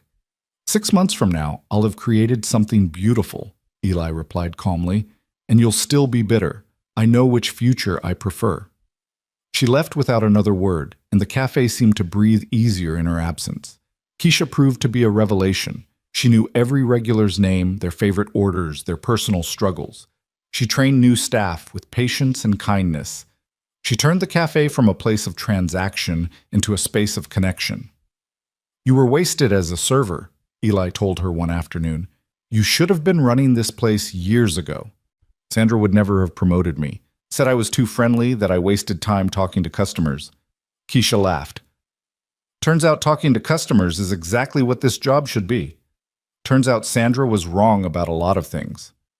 2 weeks after taking ownership, Eli finally made time to visit Henry's Park Avenue apartment.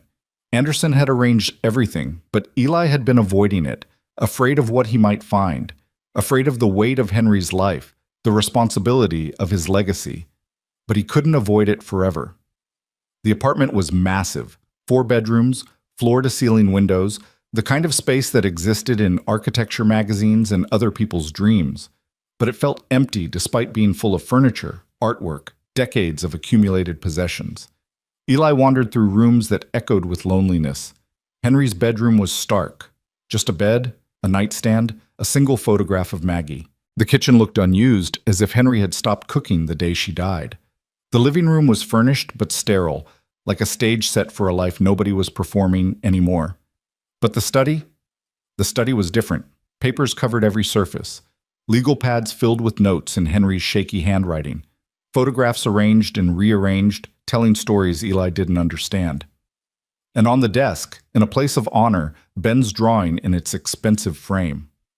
Eli sat in Henry's chair and began reading the notes. They were letters, he realized.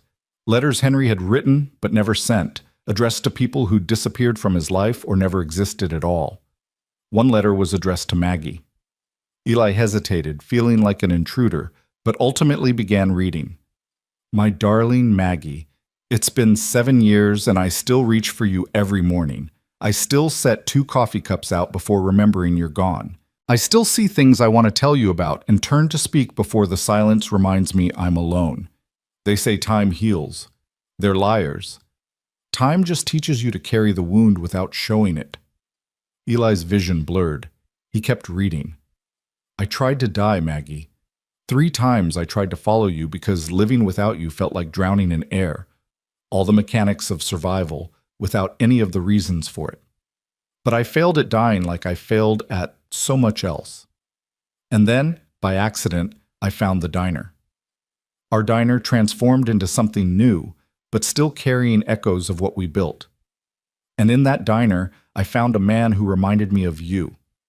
Not in appearance, in spirit, in the way he saw people, really saw them, the way you always did. Eli had to stop reading. His tears were falling on the paper, smudging Henry's words. He found another letter, this one addressed to a daughter who'd never read it. Victoria, I don't know how to reach you anymore. Every conversation becomes a battle. Every interaction feels transactional. You want my money, but not my time. My estate, but not my stories. I look at you and wonder where the little girl went who used to climb into my lap and demand I read her one more chapter. When did you become so hard? Was it my fault, your mother's death, or just the inevitable corruption of time and disappointment? I'm leaving you money because that's what you want from me. But I'm leaving my heart to someone else, someone who reminds me that kindness still exists in this world. Eli spent hours reading these letters, confessions Henry had written to ghosts and strangers and the universe itself. Each one painted a picture of a man who'd had everything and lost the only thing that mattered.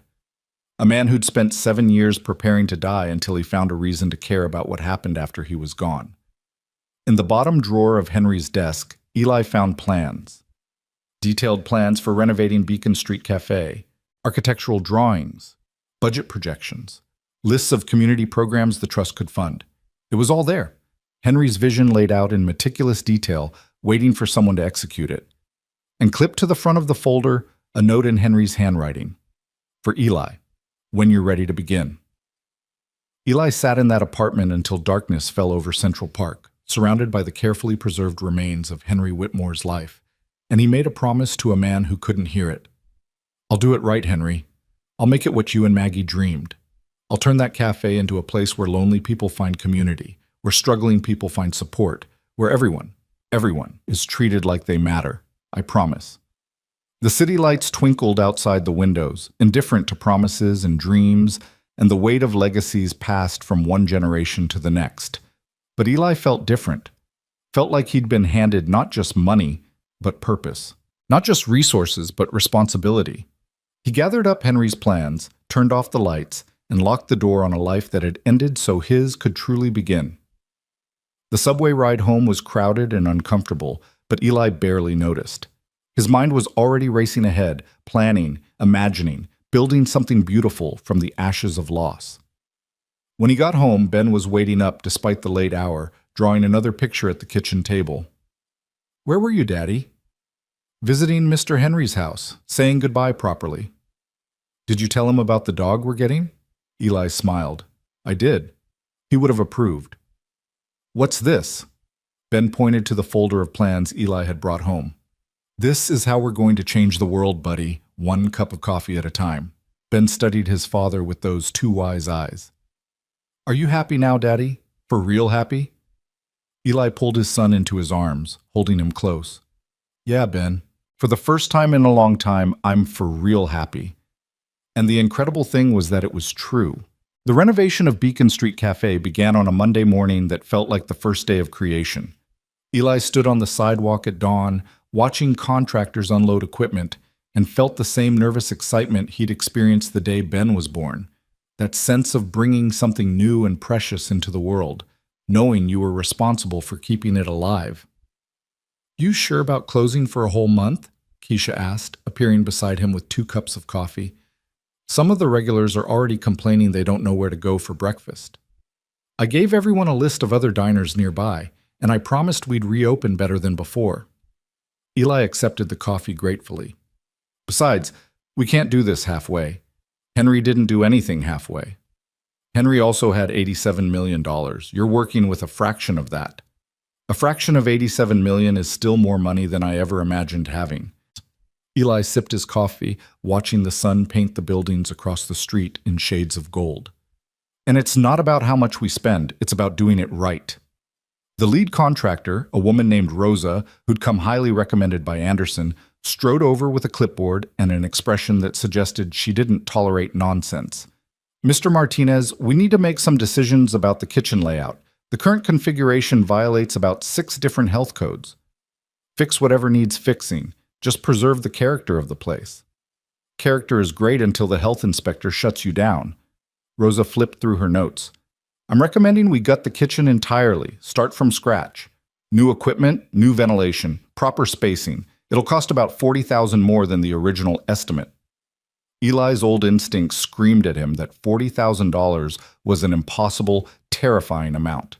But his new reality whispered that $40,000 was an investment in doing things right. "Do it." "But Rosa?" "Yeah?" "That corner booth stays exactly as it is. I don't care if you have to build the entire renovation around it. That booth doesn't get touched." Rosa glanced at the protective covering over Henry's booth, at the brass plaque on the wall. "The one with the memorial?" "That one. It's sacred ground." Something in Eli's tone made Rosa nod without argument. "Understood. We'll work around it."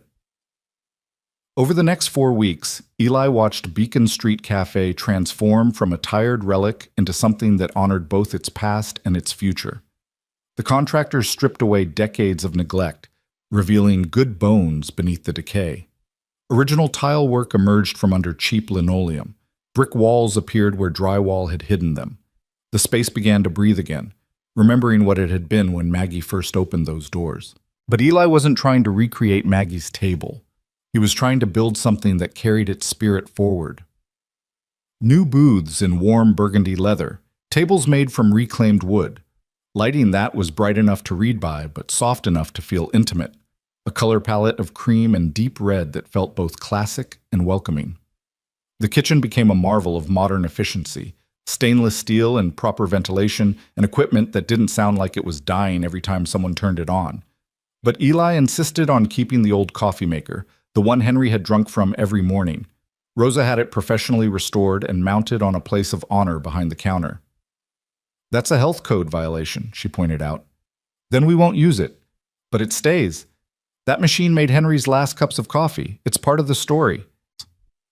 Ben visited the construction site every day after school, hard hat perched on his small head, asking endless questions about measurements and materials and whether the workers ever got scared being up so high on ladders. The crew adopted him as a mascot, teaching him about levels and load-bearing walls and the satisfying sound of a perfectly driven nail. Your kid's got a good eye, Rosa told Eli one afternoon. He spotted a measurement error I missed. Kid might be an architect someday. Or an artist, or an astronaut, or whatever he wants. Eli watched Ben carefully sketching the cafe layout in his notebook. That's the whole point of all this, giving him the freedom to become whoever he's meant to be. Henry would be proud, Rosa said quietly. I looked him up after you hired me, read about what he and his wife built. This is a hell of a legacy to inherit. Sometimes I wake up terrified I'm going to mess it up, that I'll dishonor what they created. But you know what I think? I think the fact that you're terrified means you'll get it right. It's the people who aren't scared who screw things up. Rosa clapped him on the shoulder. You're doing good work here, Eli. Trust yourself. While the cafe underwent its physical transformation, Eli worked on assembling the board for the Whitmore Legacy Trust. Anderson had agreed to serve, bringing legal expertise and institutional knowledge. For the second position, Eli approached Mrs. Chen. Me? She'd stared at him like he'd suggested she fly to the moon. I'm just a babysitter, Eli. I don't know anything about running a foundation. You know about struggle. You know what it's like to work 3 jobs and still worry about making rent. You know which bills get paid and which ones get ignored. You know exactly what people need because you've needed it yourself. Eli had taken her hand gently. That's worth more than any MBA, Mrs. Chen. Henry wanted people who understood on this board, not people who theorized. But I don't even have a college degree. Neither do I, but we both have something better. We have empathy. We have experience. We have hearts that break when we see people suffering. He'd squeezed her hand. Please, help me make sure this money goes to people who actually need it. Mrs. Chen had cried. Then she'd said yes. For the third position, Eli chose Keisha. She'd protested even more vigorously than Mrs. Chen, insisting she was too young, too inexperienced, too new to management. But Eli had been insistent. You're 26 years old and you've been supporting your grandmother and 2 younger siblings since you were 18. You've made $1 stretch further than should be physically possible. You've worked jobs that treated you like you were disposable, and you never let it make you cruel. Eli had met her eyes steadily. You're exactly who should be deciding how to help people, Keisha, because you know what help actually looks like. The first official meeting of the Whitmore Legacy Trust Board happened in the cafe's back office 3 weeks into the renovation. The space was cramped and smelled like fresh paint, but the 4 of them squeezed around a folding table with coffee and determination. Okay, Eli said, feeling wildly out of his depth. I guess we should start with what Henry wanted. He specified that the trust should focus on supporting single parents and small businesses, people who are working hard but can't quite make it over the finish line. How much are we working with? Mrs. Chen asked, pen poised over a notebook. Anderson consulted his tablet. The trust currently holds $6 million in diversified investments. Conservative estimates suggest we can safely disperse about $300,000 per year without depleting the principal. The number hung in the air like a small miracle. $300,000 every year, forever. That could change a lot of lives, Keisha said softly. It could change everything for about 60 families, Mrs. Chen calculated quickly, if we gave $5,000 to each one. Or it could help 12 people really comprehensively, Anderson suggested. $25,000 each could cover debt, provide startup capital, create actual transformation. They debated for 2 hours, voices rising and falling with passion and disagreement and the messy work of trying to do good in a complicated world. Eli mostly listened, amazed at the intelligence and compassion in the room. These weren't wealthy philanthropists playing at charity. These were people who knew hunger and fear and desperation, trying to build a ladder for others to climb. Finally, Keisha said, what if we did both? What if we had different grant levels? Small emergency grants for immediate crises, rent, medical bills, car repairs. Medium grants for people trying to start businesses or go back to school. And then a few large grants for comprehensive support, debt elimination, startup capital, the works. A tiered system, Anderson said approvingly. That's actually brilliant. It allows us to help more people while still providing transformative support where it's most needed. They spent the rest of the meeting hammering out details. Emergency grants up to $2,000, available within 48 hours of application. Development grants between $5,000 and $15,000 for education or business startup.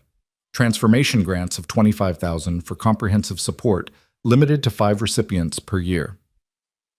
How do we choose who gets what? Mrs. Chen asked. There are so many people who need help. We start with the people Henry would have seen, Eli said quietly. The invisible ones.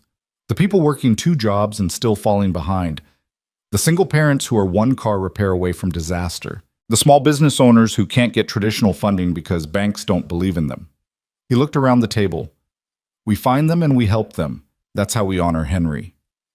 As word of the trust spread, applications began arriving. First a trickle, then a flood. Each one was a story of struggle and resilience, of people fighting against odds that shouldn't exist in the wealthiest country on earth. A single mother of 3 who'd been fired for missing work when her son got sick, now facing eviction. A veteran trying to start a landscaping business but lacking the capital for equipment. A teacher working nights at a convenience store to pay off student loans, dreaming of opening a tutoring center for low-income kids. A transgender woman trying to finish her degree while working full-time and fighting discrimination at every turn. Reading the applications broke Eli's heart and rebuilt it stronger. Each story reminded him of his own desperate months after Marie died, when every day was a battle against drowning and no help was coming. The board met twice a week to review applications. They argued, cried, laughed, and occasionally threw wadded paper at each other when disagreements got heated. But they always found consensus eventually, guided by a simple question. Would helping this person create ripples of good that extended beyond just them? Their first emergency grant went to a woman named Patricia whose car had died, threatening her ability to get to her 2 jobs. $2,000 bought her a used but reliable vehicle. She sent them a video message 2 weeks later, tears streaming down her face as she thanked them for saving her life. You don't understand, she'd said. I was 1 paycheck away from losing my apartment. My kids would have ended up in foster care. You didn't just fix my car. You kept my family together. And Keisha had played that video 3 times, crying harder each time. This is why we're doing this right here. Their first transformation grant went to Marcus, a formerly incarcerated man trying to open a restaurant but unable to get funding because of his record. $25,000 covered commercial kitchen equipment, licensing fees, and 3 months of operating capital. His restaurant, Second Chances, opened 6 months later and immediately became a neighborhood fixture, known for hiring people others wouldn't and serving food that tasted like love. By the time Beacon Street Café reopened, the trust had helped 43 people. 43 lives changed. 43 ripples spreading outward. The cafe's grand reopening happened on a Saturday morning exactly 2 months after Henry's death. Eli had insisted on the timing. Henry had loved Saturdays, the day Ben had colored with him, the day everything had changed. At 6:00 a.m., a line stretched down the block. Old regulars mixed with curious newcomers, all waiting to see what Eli had built. Tommy stood near the front, looking uncomfortable in clean clothes. Mrs. Chen had brought half her building. Keisha's entire family had shown up for support. Even some of the grant recipients had come, wanting to thank the man who'd helped them. You ready? Keisha asked, standing beside Eli at the locked door. Absolutely not. Let's do it anyway.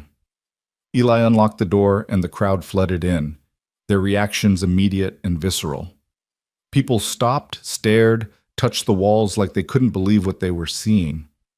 The space glowed with warmth and welcome, every detail considered, every corner designed for comfort. But it was Henry's corner that drew everyone's attention.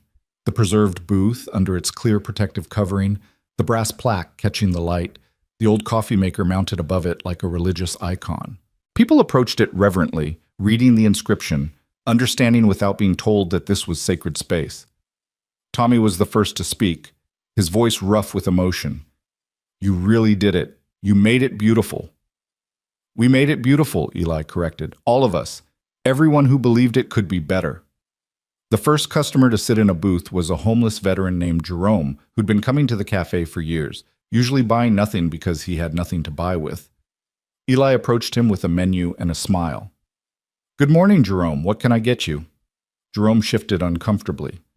I'm just getting warm. I'll leave when it gets crowded. You'll do no such thing. Breakfast is on the house today. For everyone. What would you like? You can't afford to give away free food. I can afford whatever creates community. Now, eggs or pancakes? Jerome's eyes filled with tears. Pancakes, if it's really okay. It's more than okay. It's exactly what this place is for. By noon, Eli had served 300 people. Some paid, some couldn't, all were welcomed exactly the same. The coffee was excellent, the food was honest, and the atmosphere hummed with the kind of energy that happens when people feel genuinely seen. Ben spent the day at Henry's corner, showing people his drawing that Henry had loved, telling anyone who'd listen about the old man who'd promised to teach him chess. An elderly woman sat with him for an hour, teaching him basic chess moves on a board she'd brought specifically for that purpose. Mr. Henry wanted you to learn, she said, so I'm teaching you for him. That's how we keep people alive, by finishing what they started. Victoria Whitmore Chase chose that moment to make her entrance. She swept through the door like a cold front, her designer clothes and hostile expression creating an instant bubble of space around her. Conversation didn't stop exactly, but it muted, people sensing conflict the way animals sense approaching storms. Eli saw her immediately, felt his stomach drop, forced himself to approach with professional courtesy. Ms. Whitmore Chase, welcome. Can I get you something? You can explain to me why my father left you everything. Her voice carried across the cafe, designed to shame. You're a nobody, a coffee pourer. What did you do to manipulate him? The cafe went silent. Every eye turned toward them. Eli kept his voice calm, gentle even. I didn't manipulate anyone. I just treated your father with kindness. I'm sorry if that's hard for you to understand. Kindness. She spat the word like a curse. You saw a vulnerable old man and you took advantage. You probably fed him sob stories about your dead wife and your poor little son, playing on his emotions. That's enough. Anderson had appeared from somewhere, his presence commanding immediate attention. Ms. Whitmore Chase, your father left a very clear will. He was evaluated by multiple physicians. His decisions were sound and legal. If you continue to harass Mr. Martinez, I'll be forced to pursue legal action against you for slander. He stole my inheritance. He inherited what your father chose to give him. There's a difference. Anderson's voice could have cut glass. Your father left you $5 million. Most people would consider that generous. Most people aren't his only child. That money should have been mine. This cafe should have been mine. Everything should have been mine. Why? The question came from Ben, who'd approached without anyone noticing. His 6-year-old voice cut through Victoria's rage like a knife through fog. Why should it be yours if you never visited him? Mr. Henry was lonely. He told me. He said his family didn't want him anymore. Victoria's face went white, then red. You don't know what you're talking about, child. I know Mr. Henry was sad until he met my dad. I know he smiled when we colored together. I know he said I made him happy. Ben's voice remained steady, carrying the terrible honesty of children. If you made him happy, he would have given you stuff. But you made him sad, so he gave it to people who made him happy instead. That's fair. The logic was so simple, so devastating, that Victoria had no response. She stood there, mouth working silently, rage and shame and grief warring across her features. You should leave, Eli said quietly. You're not going to find whatever you're looking for here. This isn't over, Victoria hissed. I will contest that will. I will prove he was manipulated. I will... You'll waste your money on lawyers who'll tell you what Anderson already has, that you have no case. Eli felt surprisingly calm, surprisingly clear. Your father made his choice. He chose kindness over blood, connection over obligation, love over law. I'm sorry that hurts you. But I won't apologize for being kind to a lonely old man. Victoria turned and fled, her expensive shoes clicking against the restored tile like accusation marks. The door slammed behind her, and slowly conversation resumed. People returned to their meals, their coffee, their connections. Tommy approached Eli, looking uncomfortable. That took guts, standing up to her like that? It took honesty. That's different. Still, you could have backed down, let her have her tantrum. You didn't. Tommy paused, clearly wrestling with something. I owe you an apology for how I treated you before, for complaining about Henry. I was wrong. You were human. We all are. Eli extended his hand. Fresh start?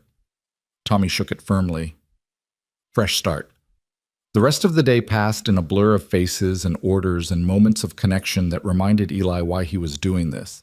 An elderly man who ordered the same thing Henry used to order, sitting in a different booth but looking equally lonely. A young mother who cried when Eli comped her meal after noticing her counting change to make sure she had enough. A teenager who sat doing homework for hours, clearly having nowhere else to go, whom Eli kept supplied with hot chocolate and gentle check-ins. By closing time, Eli's feet ached and his voice was hoarse, and his heart was so full it felt like it might burst. Keisha was counting the register while Ben slept in a booth, exhausted from his big day. We did it, Keisha said, looking up with a tired smile. We actually did it. We did. How's the till? We gave away about $800 in free food and still broke even. People tipped crazy amounts when they realized what you were doing. She showed him the tip jar, overflowing with bills. Most of this was from people who could barely afford to eat here. They wanted to contribute. Put it in the trust. If people want to contribute to helping others, we should honor that. The door chimed and Eli looked up, ready to tell whoever it was that they were closed. But it was Marcus from Second Chances, carrying 2 large containers that smelled incredible. Heard you were feeding the neighborhood all day, Marcus said with a grin. Figured you might be hungry. Made you my special lasagna and some garlic bread. Marcus, you didn't have to. You gave me $25,000 and a chance at a life I never thought I'd have. I can't pay that back, but I can feed you. He set the containers on the counter. Besides, we're family now. People who help each other are family. After Marcus left, Eli sat at the counter and ate lasagna that tasted like gratitude while Keisha finished closing and Ben slept peacefully in his booth. Through the window, he could see Beacon Street settling into evening, lights coming on in apartments above shops, people heading home after long days, the endless rhythm of the city. His phone buzzed. A text from Anderson. Henry's daughter withdrew her legal challenge. Her lawyer told her she had no case and would only embarrass herself further. Congratulations, the will is settled. Eli let out a breath he hadn't realized he'd been holding. It was over. Victoria couldn't take this away. The cafe was his. The trust was secure. Henry's legacy was safe. He looked at Henry's corner, at the brass plaque gleaming in the low light, and whispered, We did it, Henry. We're keeping it alive. We're making sure lonely people find connection. We're making sure everyone is seen. Somewhere in the universe, Eli imagined, Henry heard him. And maybe, just maybe, he smiled. The following week settled into a rhythm that felt like finally exhaling after holding your breath for years. Eli woke up without the desperate anxiety that had been his constant companion. He made Ben breakfast and actually ate with him instead of gulping coffee while running out the door. He walked Ben to school, kissed him goodbye, and headed to the cafe not because he'd be fired if he was late, but because he genuinely wanted to be there. The cafe became exactly what Henry had envisioned, a place where everyone belonged. Business people in suits sat next to construction workers in paint-splattered jeans. Teenagers doing homework shared tables with retirees reading newspapers. The homeless were welcomed as warmly as the wealthy, and somehow, miraculously, everyone seemed to understand that this space operated under different rules than the rest of the world. Eli hired carefully, looking for people who had Henry's gift of seeing others. A formerly homeless woman named Deshawn became the morning cook, bringing both skill and stories that reminded everyone where they'd come from. A college dropout named Jamie worked the counter with the kind of enthusiasm that came from finally finding a place that valued who you were over what you'd achieved. An elderly Vietnamese woman named Lan handled the baking, arriving at 4 o'clock a.m. to make pastries that tasted like love and patience. Each staff member had a story. Each had struggled. Each understood on a cellular level what it meant to be overlooked, underestimated, dismissed, and each brought that understanding to their work, creating an atmosphere of radical welcome that customers felt the moment they walked through the door. The trust continued its work, steadily helping people claw their way toward stability. They funded a single father's CDL training so he could get a better-paying truck driving job. They covered 3 months of rent for a woman escaping domestic violence. They bought equipment for a disabled veteran starting a handyman business. They paid for a teenager's college application fees when her school counselor said she wasn't college material. Each grant came with a handwritten note from Eli. Someone once helped me when I didn't know I needed it. Now I'm passing it forward. Use this to build something beautiful. One afternoon in late December, 3 months after the cafe reopened, Eli was restocking coffee beans when a well-dressed man in his 60s entered and stood staring at Henry's corner for a long time. Something about his posture, the weight in his shoulders, the sadness in his eyes, made Eli approach gently. "Can I help you with something?" The man started as if waking from a dream.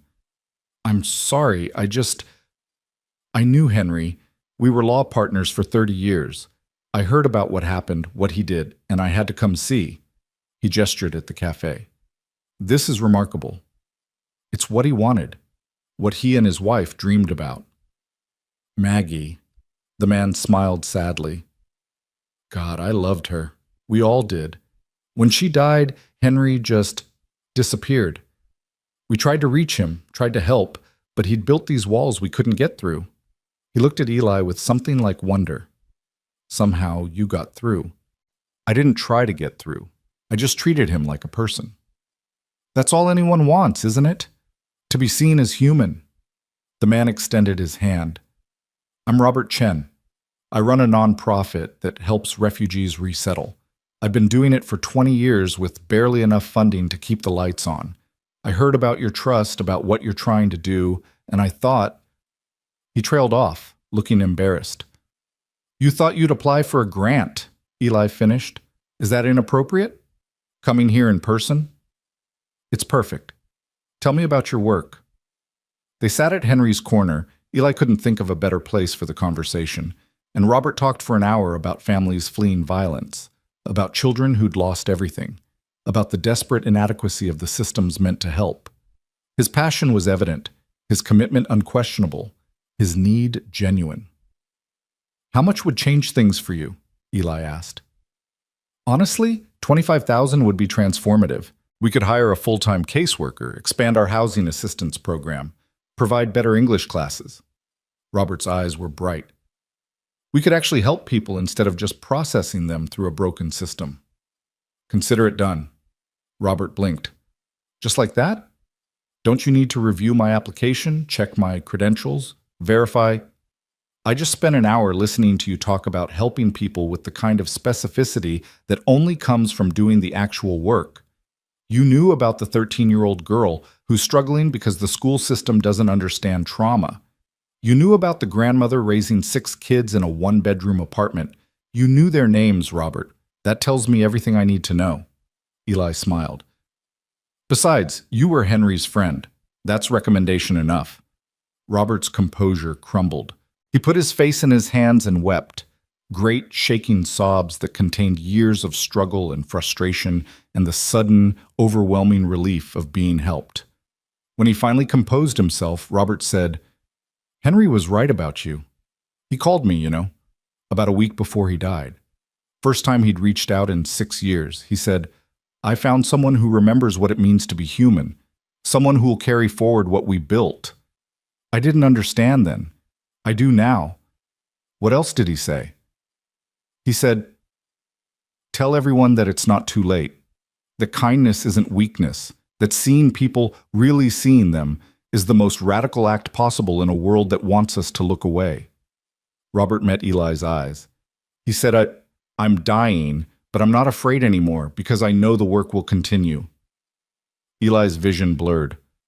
"I hope I'm worthy of that faith." "You are. This cafe, the trust, the way you're helping people, you're exactly what he believed you'd be." That night, after Ben was asleep and the apartment was quiet, Eli sat at his kitchen table and wrote a letter. Not to anyone living, not to anyone who could read it, but to Henry, wherever he was, whatever came after. Dear Henry, I think I'm finally understanding what you wanted me to see. It's not about the money, though the money helps. It's not about the cafe, though the cafe matters. It's about remembering that every person you meet is carrying something heavy, is fighting battles you can't see, is one act of kindness away from either breaking or healing. You taught me to see that, not with words, but with your presence, with your trembling hands and your lonely breakfasts and your desperate need to be treated like you mattered.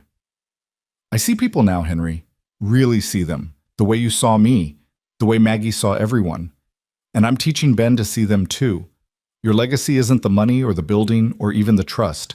Your legacy is the gift of sight, the ability to look at someone and recognize their humanity. Thank you for seeing me. Thank you for trusting me. Thank you for changing my life by letting me change yours. I promise I'll keep seeing people every day for the rest of my life. I promise. He folded the letter and put it in the box where he kept important things. Ben's birth certificate, Marie's wedding ring, the first drawing Ben ever made him. It seemed right that Henry's memory should live there, among the most precious pieces of his life. Christmas came and Eli and Ben spent it at the cafe, serving a free dinner to anyone who showed up. Over 200 people came, bringing the warmth of community to a day that could be desperately lonely. Jerome, the homeless veteran, played Santa Claus with surprising enthusiasm. Deshawn cooked a feast. Keisha organized games and carols. Ben handed out presents donated by customers. Small things, but things that meant someone had been thought of, remembered, seen. At the end of the night, as snow began to fall outside and the last guests were leaving, Tommy approached Eli with his characteristic discomfort around emotions. This was good, really good. My family doesn't really do holidays anymore after my divorce, so this was nice. You're always welcome here, Tommy, holidays or not. I know, that's what makes it matter. Tommy pulled out his wallet and removed several folded bills. For the trust. It's not much, but I want to help. Eli looked at the money, maybe $60, and understood it represented sacrifice. Tommy didn't have money to spare. This was his way of joining something larger than himself. This is exactly the right amount, Tommy. Thank you. After everyone left, Eli and Ben stood at the window, watching snow dust Beacon Street in white. The cafe glowed behind them, warm and welcoming, ready for whatever tomorrow brought. Daddy, Ben said sleepily, leaning against Eli's leg, do you think Mr. Henry can see us? Do you think he knows we're keeping his cafe nice? I think he knows, buddy. I think he's very proud. I miss him. Is that weird? I only met him once. It's not weird at all. Some people make an impression that lasts forever, even if you don't know them for long. Eli lifted Ben into his arms. Mr. Henry was one of those people. Like Mommy? Like Mommy. They stood there together, father and son, holding each other in the glow of something Henry and Maggie had built decades ago, something that had died and been resurrected, something that would continue as long as people remembered that kindness mattered more than profit, that dignity mattered more than efficiency, that seeing people, really seeing them, was the whole point of being human. Outside, the snow continued to fall, covering the world in white, making everything new again. The new year arrived with the kind of cold that made your bones ache and your breath visible in clouds. Eli stood at the cafe window at dawn, watching the city shake off sleep, and felt the weight of what he'd built settling into something that felt almost like permanence. 6 months ago, he'd been drowning. Now he was breathing. The difference was everything. You're here early, Keisha said, letting herself in through the back door, stamping snow from her boots. Couldn't sleep? Slept fine. Just wanted to see the sunrise from here. It's different when you own the place you're standing in. Still can't believe it sometimes, can you? Eli shook his head. Every morning I wake up thinking I'm going to open my eyes and be back in that one-bedroom apartment, scrambling to figure out how to pay rent. Then I remember this is real. That Henry was real. That all of this actually happened. Keisha moved beside him, and they stood together watching steam rise from manhole covers and early commuters hurry past with their heads down against the wind. You know what I think about? She said. I think about all the people Henry could have chosen. Rich people, famous people, his own family. And he chose you because you cut his toast, because you were kind when you had every reason not to be. That gives me hope, Eli. That kindness still matters that much. It has to matter. Otherwise, what's the point of any of this? The morning rush began, and with it came the familiar choreography of coffee and conversation and connection. But something was different today. Eli noticed it in the way people lingered, in the quiet conversations happening at tables, in the way strangers were sharing newspapers and offering opinions on headlines. "Did you hear?" Tommy said when Eli brought his coffee. "They're closing Roosevelt Elementary, budget cuts. They're redistributing all the kids to schools across the district." Eli froze. "Roosevelt? That's where Ben goes." "I know. My nephew goes there too, starts next month. They're sending some kids to schools that are 45 minutes away. How are working parents supposed to manage that?" The words hit Eli like a physical blow. Roosevelt was 3 blocks from their apartment.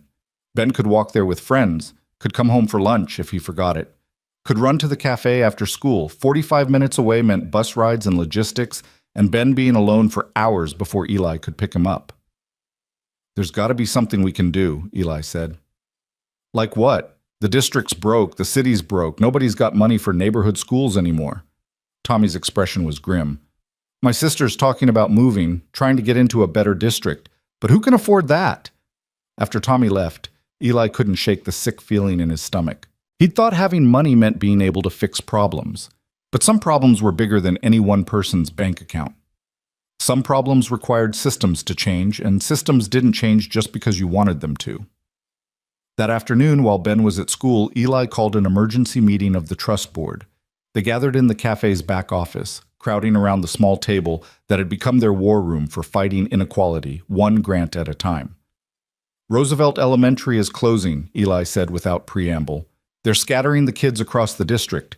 Ben's school is disappearing, and I need to know if there's anything we can do." Mrs. Chen's face went pale. "My grandson goes to Roosevelt. His mother works 2 jobs. How is she supposed to get him to a school 45 minutes away?" "The trust has $130,000 left for this fiscal year," Anderson said, consulting his notes. "But that's not nearly enough to keep a school open. We'd need millions, ongoing millions. It's not feasible." "So we just accept it?" Keisha's voice rose with frustration. "We just let them destroy a neighborhood school because some spreadsheet says it's not worth saving?" "I'm not saying we accept it. I'm saying we need to be strategic." Anderson leaned forward. "What if we don't try to save the school building? What if we create an alternative?" "What kind of alternative?" Eli asked. "An after-school program. Something comprehensive that serves Roosevelt's neighborhood even if the school itself is gone. Tutoring, activities, a safe place for kids to go while parents are working.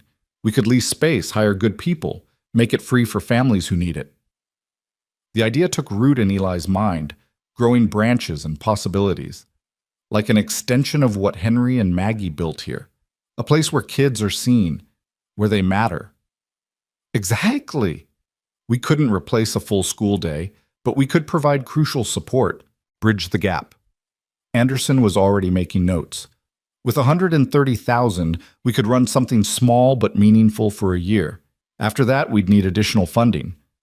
"So we'd have 1 year to prove it works," Keisha said. 1 year to show the community this is worth fighting for." Mrs. Chen nodded slowly. "It's not everything, but it's something. And something is better than nothing." They spent 3 hours sketching out a plan, a program running from 2 p.m. to 7 p.m. on weekdays, giving working parents coverage when school let out, homework help from retired teachers, art and music programs, a meal component so kids weren't going home hungry, transportation support for families whose children were being sent to distant schools. "We'll call it Maggie's Place," Eli said, "after Henry's wife, after the woman who believed everyone deserved to be seen." "Maggie's Place," Keisha repeated, testing the name. "I like it. It feels right." Finding space proved easier than expected. The building next to the cafe had a vacant storefront, formerly a grocery that had closed 2 years earlier. The landlord, a woman in her 70s who remembered Maggie's table, agreed to a below-market lease when Eli explained what they were building. Maggie used to give my kids free lunch when my husband left and I couldn't afford to feed them, she said, eyes distant with memory. Every day for 6 months, she made sure they ate, never said a word about payment, just kept feeding them like it was the most natural thing in the world. She looked at Eli with fierce intensity.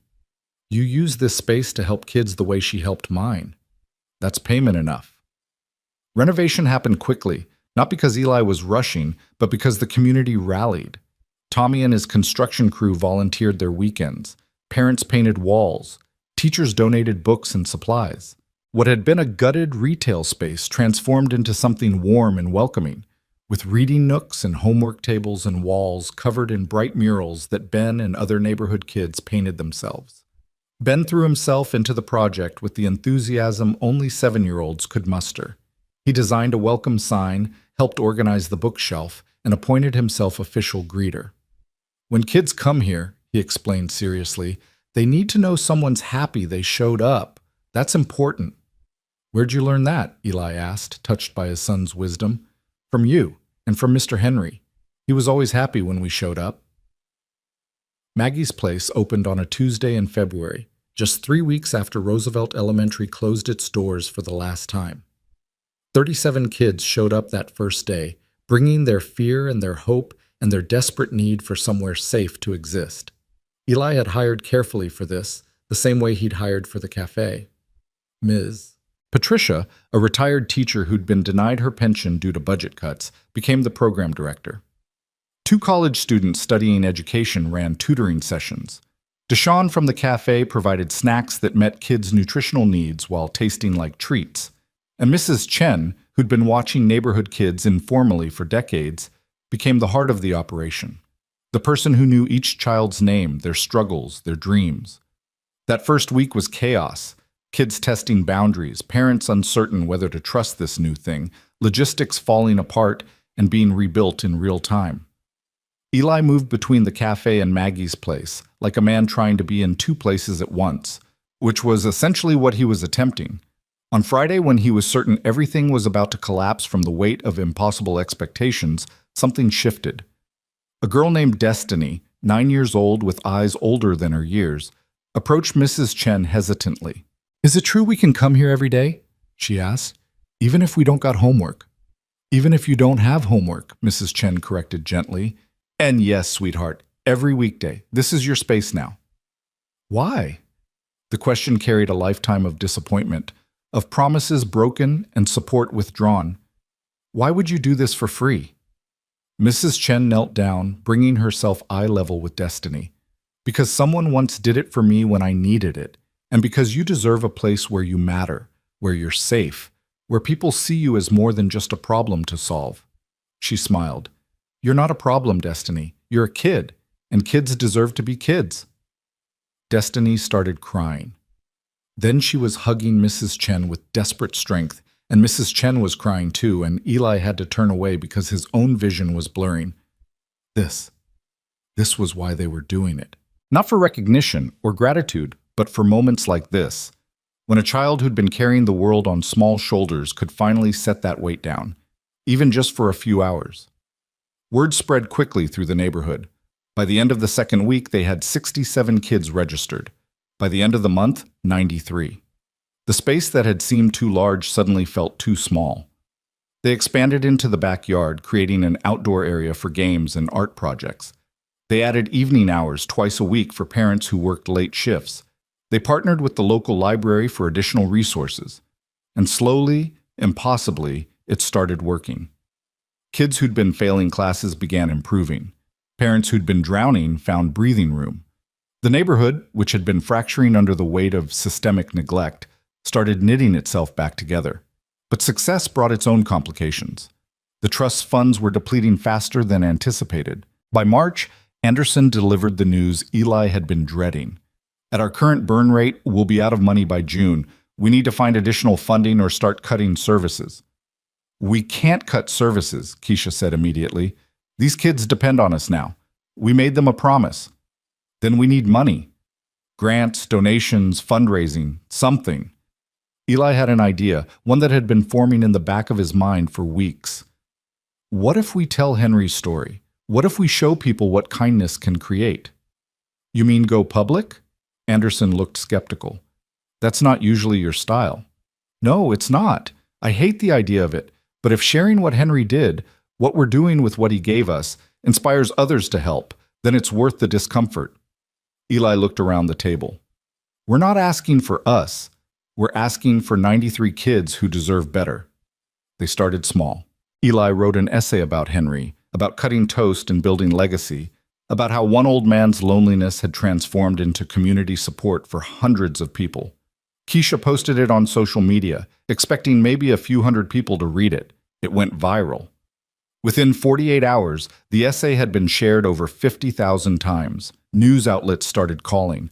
People wanted to interview Eli, wanted to see the cafe, wanted to understand how this was possible. The phone at Maggie's place rang constantly with offers of help, donations, volunteers. Eli was overwhelmed and uncomfortable with the attention, but he forced himself to accept it because the cause mattered more than his discomfort. He did interviews sitting at Henry's corner, telling the story of a lonely old man and a struggling single dad, and the magic that happened when kindness met need. The donations started flowing in, $50 from a retired teacher in Ohio, $1,000 from a small business owner in California, $5,000 from a tech executive who'd grown up in foster care and understood what safe spaces meant for vulnerable kids, $20,000 from an anonymous donor who simply wrote, "For Maggie, for Henry, for everyone they saw." By April, they'd raised enough money to keep Maggie's place running for 2 more years. But more than the money, they'd created something larger, a network of people who believed kindness mattered, who wanted to support spaces where everyone belonged, who remembered what it felt like to be seen when the world looked through them. One evening in late April, Eli was locking up the cafe when a car pulled up outside. A town car, expensive and polished, with tinted windows that spoke of wealth and privacy. The back door opened, and Victoria Whitmore Chase stepped out. Eli's first instinct was to brace for conflict, but Victoria looked different than she had during her angry visit months ago. Smaller somehow, less certain. "Mr. Martinez?" she said formally. "May I speak with you?" "The cafe's closed." "I know. This won't take long." Against his better judgment, Eli unlocked the door and let her in. They stood in the dim space, surrounded by empty tables and the ghosts of 100 conversations. "I saw your essay," Victoria said finally. "About my father. About what you're doing with his money. I'm sorry if it upset you. That wasn't my intention." "It did upset me. Very much. Because it made me realize how little I knew my own father." Her voice cracked slightly. "You knew him better in 8 weeks than I did in 47 years. That's a hard thing to accept." Eli said nothing, waiting. "I read every comment on that essay, thousands of them, people sharing their own stories of loneliness, of being seen, of small kindnesses that changed their lives. And I realized something." Victoria met his eyes, and hers were wet.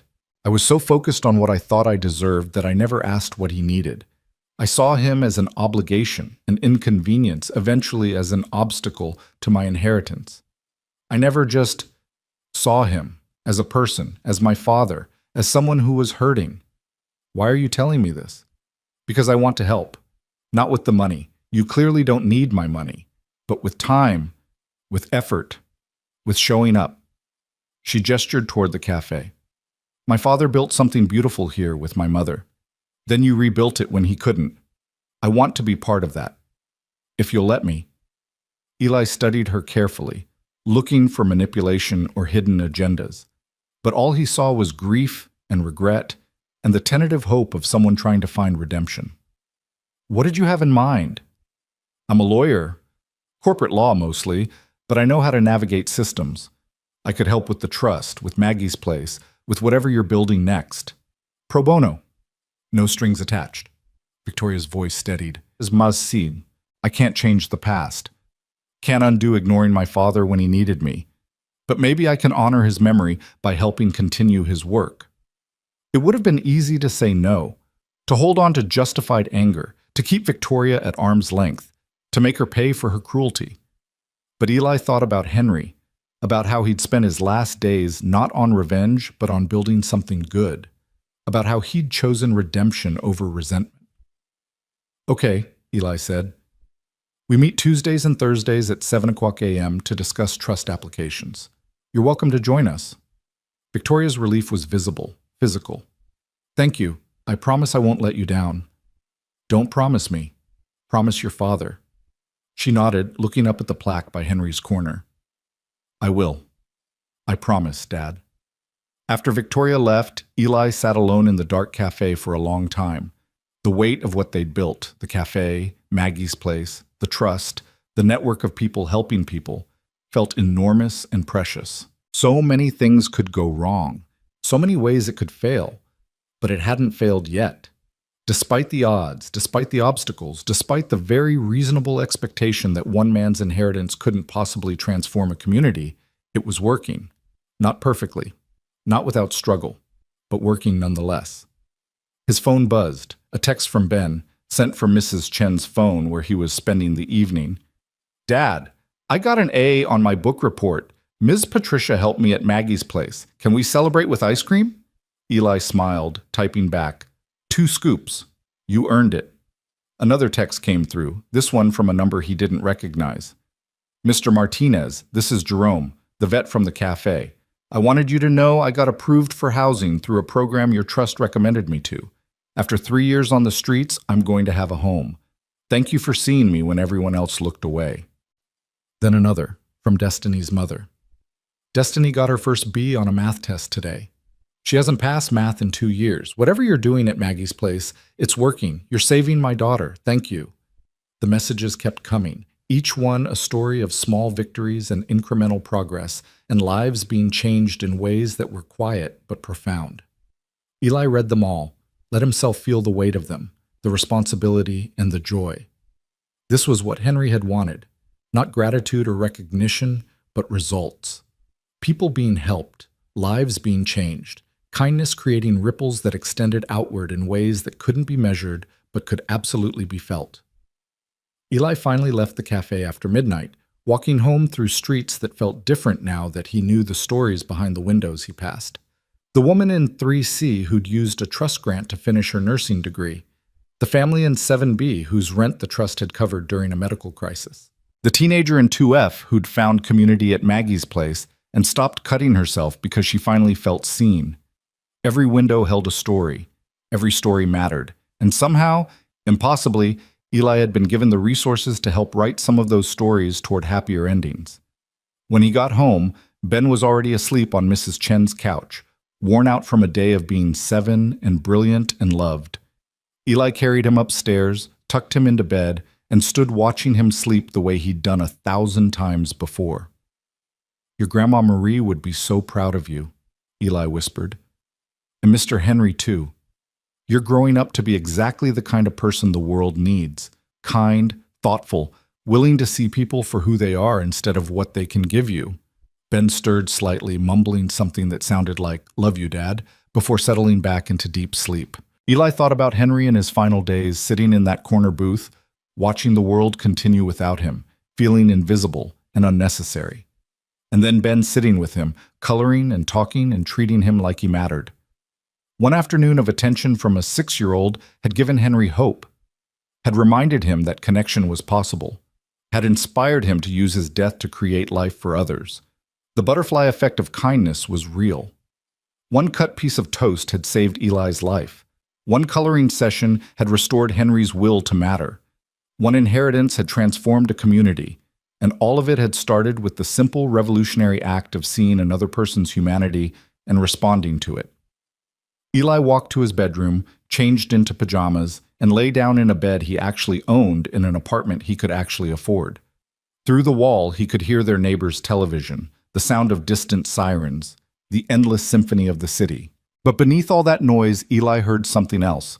The echo of Henry's voice saying, "You're a good father." The memory of Maggie's dream of a place where everyone was family. The sound of 93 kids laughing at Maggie's place. The quiet gratitude of people whose lives had been touched by the trust. It sounded like purpose, like meaning, like exactly the kind of life Henry had wanted him to build. Eli closed his eyes and let himself feel, maybe for the first time since Marie died, genuinely at peace, Not because everything was perfect. It wasn't. Not because all problems were solved. They weren't. But because he was doing work that mattered with resources Henry had entrusted to him. And that was enough. More than enough. It was everything. In the morning, there would be more people to help, more challenges to face, more stories to hear and respond to. But tonight, Eli let himself rest in the knowledge that he'd honored Henry's gift, that he'd taken loneliness and transformed it into community, that he'd proven kindness wasn't weakness, but the strongest force in the world. Somewhere in the universe, Henry and Maggie were watching, and Eli hoped they were smiling. Summer arrived with the kind of heat that made the city shimmer and smell like hot asphalt and possibility. Eli stood at the cafe window watching children stream out of Maggie's place with popsicles and artwork, their laughter cutting through the humid air like music. A year had passed since Henry's death. 365 days of building something from the ashes of loneliness and grief. "Hard to believe it's been a year," Keisha said, appearing beside him with 2 glasses of iced tea. "Feels like yesterday and forever ago at the same time." Time's weird like that. The important moments stretch and compress until you can't tell if they happened last week or last lifetime. Eli accepted the tea gratefully. "You ever wonder what Henry would think if he could see all this?" "I think he'd tell you to stop wondering and keep working," Keisha smiled. "He wasn't much for sentiment when there was still work to do." She was right. The trust had helped over 200 people now. Maggie's place served 143 kids daily. The cafe had become a neighborhood institution where everyone from CEOs to construction workers sat elbow to elbow sharing coffee and stories. But there was always more to do, more people to help, more loneliness to combat. Victoria had become an unexpected ally in the work. She showed up for every meeting, handled legal complications with ruthless efficiency, and volunteered at Maggie's place twice a week. Eli watched her read to children with a tenderness she'd probably forgotten she possessed, saw her learn her father's gift of seeing people, and understood that redemption was possible for anyone willing to do the hard work of change. "My father would have liked you," Victoria told Destiny one afternoon, helping the girl with homework. "You remind me of him, actually. Stubborn, smart, determined not to let the world tell you who you're supposed to be." "Did you like your dad?" Destiny asked with the bluntness of children who hadn't learned to soften difficult questions. Victoria was quiet for a long moment. "I loved him, but I didn't always show it. I was so busy being angry about what I thought he owed me that I forgot to just be his daughter. That's my biggest regret, that I can't tell him I'm sorry, that I finally understand what mattered." "You could tell him anyway," Destiny suggested. "My mom says people who died can still hear us if we talk to them real loud in our hearts." "You think so?" "I know so. I tell my grandma stuff all the time, and I know she hears me because I feel different after. Like she answered even though I can't hear her words." Victoria's eyes glistened. "Thank you, Destiny. I think I'll try that." Later, Eli found Victoria sitting at Henry's corner, her hand pressed against the protective covering, lips moving in silent conversation. He didn't interrupt. Some conversations were meant to be private, even when they happened in public spaces. Ben had grown in that year too, his 7-year-old wisdom deepening into something that sometimes took Eli's breath away. He volunteered at Maggie's place every afternoon, appointed himself welcome committee, and seemed to instinctively know which kids needed extra attention. He'd inherited Henry's gift, Eli realized. The ability to see people's pain and respond to it without making them feel fragile or broken. "There's a new kid coming tomorrow," Ben told Eli one evening over dinner. "Miss Patricia said his name is Marcus, and he just came from foster care and he's scared. I'm going to make sure he knows we're nice." "That's very thoughtful of you, buddy. Mr. Henry made me feel safe when I was scared. Now I get to do that for other kids." Ben said it simply, like it was the most obvious thing in the world. That's how it works, right? People help us, then we help other people, and it keeps going forever?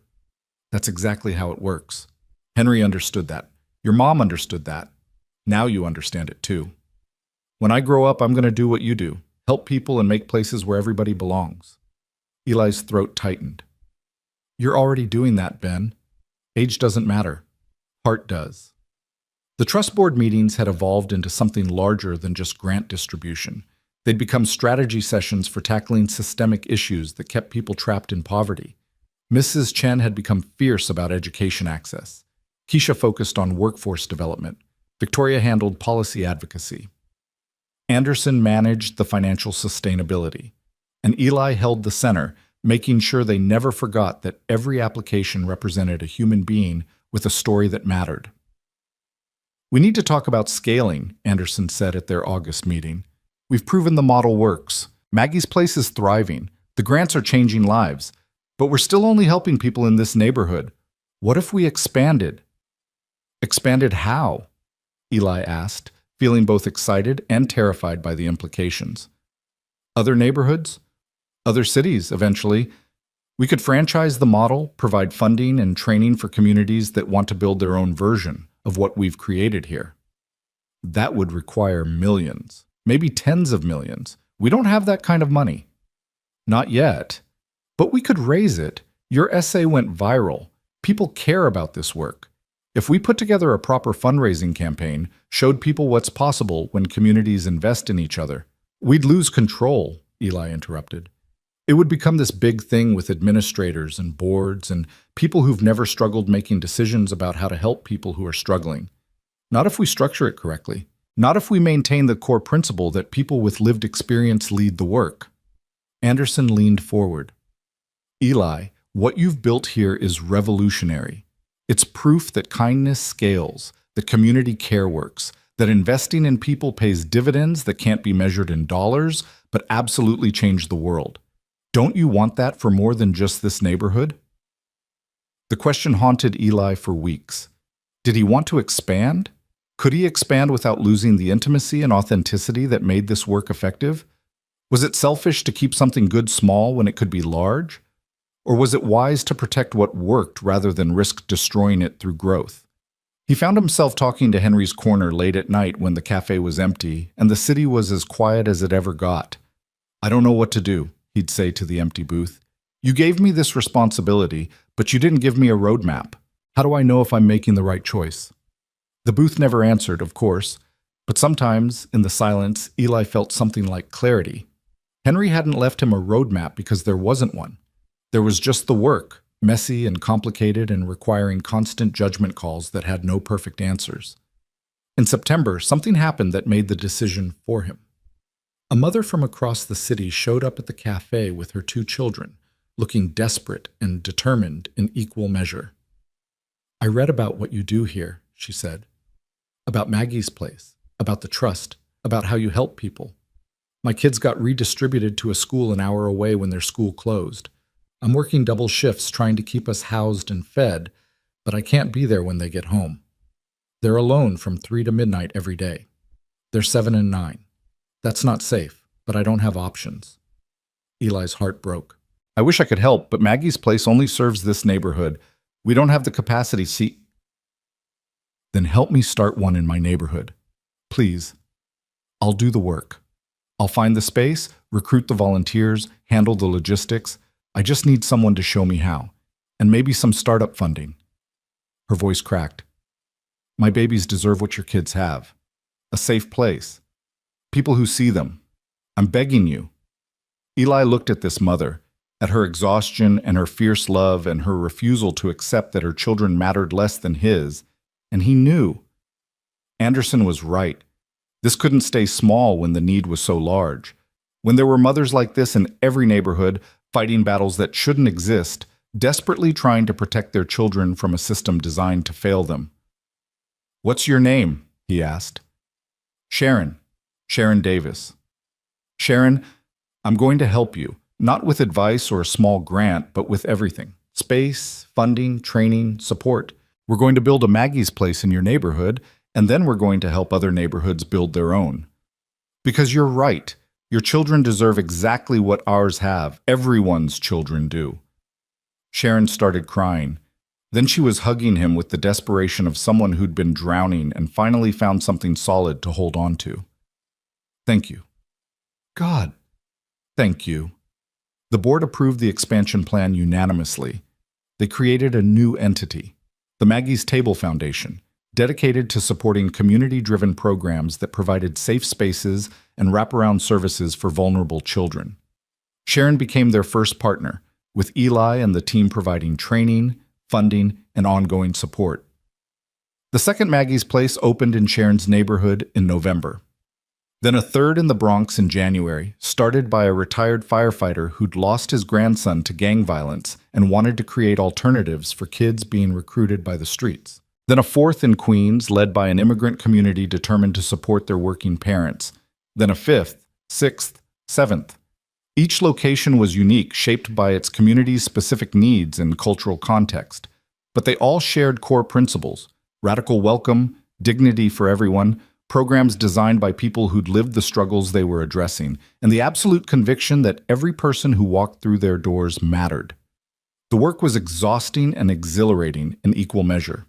Eli found himself traveling between locations, troubleshooting problems, training new leaders, raising funds, and constantly fighting the temptation to control everything himself. Letting go was hard. Trusting others to carry the vision was harder. But it was also necessary if this thing was going to grow beyond what one man could manage. Ben came with him sometimes, observing with those wise eyes, asking questions that cut to the heart of complicated issues. Why do some places have more money than others? He'd ask. Or, if everyone knows kids need safe places, why don't they just make them? Or, Dad, why do grown-ups make things so complicated when kids just need to feel safe and seen? Because grown-ups forget sometimes what actually matters, Eli would answer. We get distracted by money and politics and systems. But you're right, it's not complicated. Kids need safety, love, and the feeling that they matter. Everything else is just logistics. By March, 18 months after Henry's death, the foundation supported 23 locations serving over 3,000 children. The café had become the flagship, the original location where it all started, still operating on the principles Henry and Maggie had established decades ago. Henry's corner remained sealed, a reminder of where this all began, with one lonely old man and one kind gesture. The trust continued its work too, now supporting not just individuals but entire programs. They funded a mobile health clinic serving underserved neighborhoods. They backed a legal aid project helping families fight unjust evictions. They supported a job training program run by formerly incarcerated people who understood the barriers to employment from experience. Every grant proposal was evaluated by people who'd lived the struggles they were trying to address. Every program was required to center dignity and humanity above efficiency or metrics. And every recipient was reminded of the same thing Eli told them all. Someone helped me when I needed it. Now I'm helping you. Someday, you'll help someone else. That's how we change the world. One act of kindness at a time, multiplied by millions. On a warm evening in late April, exactly 2 years after Henry's death, Eli organized a memorial gathering at the café. Everyone came, the regulars who'd known Henry, the staff who'd been transformed by his legacy, the grant recipients whose lives had been changed, the children from Maggie's Place who'd never met him but benefited from his vision. Victoria brought flowers, white roses, Henry's favorite. She placed them by his booth with shaking hands. "Thank you, Dad," she whispered, "for teaching me what matters, for giving me a chance to be better, for loving people so completely that your love outlived you." Jerome, the veteran, spoke about how Henry used to sit in the same booth for hours, and how he'd never felt judged, only seen. "He looked at me like I was a person, not a problem. That kept me alive some days. Knowing one person saw me as human." Tommy talked about learning from Henry that kindness wasn't weakness but the strongest force in existence. "I used to think being tough meant being hard. Mr. Whitmore taught me that real strength is staying soft in a world that wants to make you cruel." Mrs. Chen cried, telling the story of her grandson, now thriving at Maggie's Place, learning that he mattered in a world that often suggested otherwise. "Henry gave my family hope, not with money, though that helped, but with the example of believing that ordinary people could do extraordinary things if given the chance." When it was Eli's turn to speak, he stood at Henry's corner with Ben beside him, looking out at a room full of people whose lives had been touched by one old man's decision to leave his legacy to kindness rather than blood. "Henry Whitmore was lonely," Eli began. "He was grieving. He was invisible to most of the world, just another elderly man taking up space. But he was also brilliant and kind and capable of seeing possibilities that others missed. He looked at a broke single dad struggling to cut his toast and saw someone who might carry forward his wife's dream. He looked at a 6-year-old boy's crayon drawing and saw hope for the future. He looked at a failing cafe and saw a community center. He looked at his own death and saw an opportunity to create life for others. Eli's voice grew stronger. 2 years ago, I was drowning, working 2 jobs, buried in debt, terrified I was failing my son, unable to see any way forward. Then Henry came into my life, not with grand gestures or instant solutions, but with small, consistent acts of recognition. He saw me, really saw me, and that changed everything. Ben tugged Eli's hand, and Eli lifted him up so he could speak into the microphone. Mr. Henry was my friend, Ben said with 7-year-old solemnity. He was sad, but then he wasn't sad anymore because we loved him. Now he's gone, but we keep loving him by loving other people. That's what he wanted. That's what makes him happy in heaven. The room was silent except for the sound of people crying, moved by a child's understanding of legacy and love. Eli set Ben down and continued. Everything you see here, this cafe, Maggie's place and all its locations, the trust, the foundation, the 3,000 kids being served, the hundreds of families helped, all of it started with one simple act. I cut an old man's toast because his hands shook too badly to do it himself. That's it. That's the foundation of everything that came after. He looked around the room, making eye contact with as many people as possible. I'm telling you this because I want you to understand something crucial. You don't need millions of dollars to change the world. You don't need fame or power or special abilities. You just need to see people, to treat them with dignity, to offer kindness especially when you have your own struggles. Those small acts accumulate into something larger than any of us can imagine. Eli placed his hand on the protective covering over Henry's booth. Henry left me money and property, yes, but that's not what changed my life. What changed my life was being seen, being valued, being reminded that I mattered, even when I felt invisible. The money just gave me the resources to help others feel the same way. He pulled out a letter, the one he'd written to Henry months ago and kept in his pocket like a talisman. I wrote to Henry once, trying to explain what he'd given me. I said he'd given me the gift of sight, the ability to see people's humanity and respond to it. But I realized something recently. He didn't give me that gift. I already had it. What Henry did was remind me to use it, to trust it, to build my life around it rather than apologizing for it. Eli looked at Victoria, who was crying openly now. Henry's daughter Victoria is here tonight. When we first met, she was angry. She thought I'd stolen her inheritance. But over the past year, she's become essential to this work.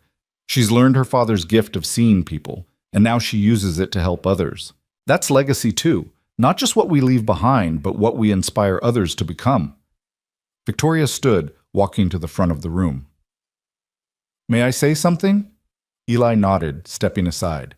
Victoria's voice was thick with emotion, but steady. My father died thinking I didn't love him, and the terrible truth is, I'd stopped showing it long before he died.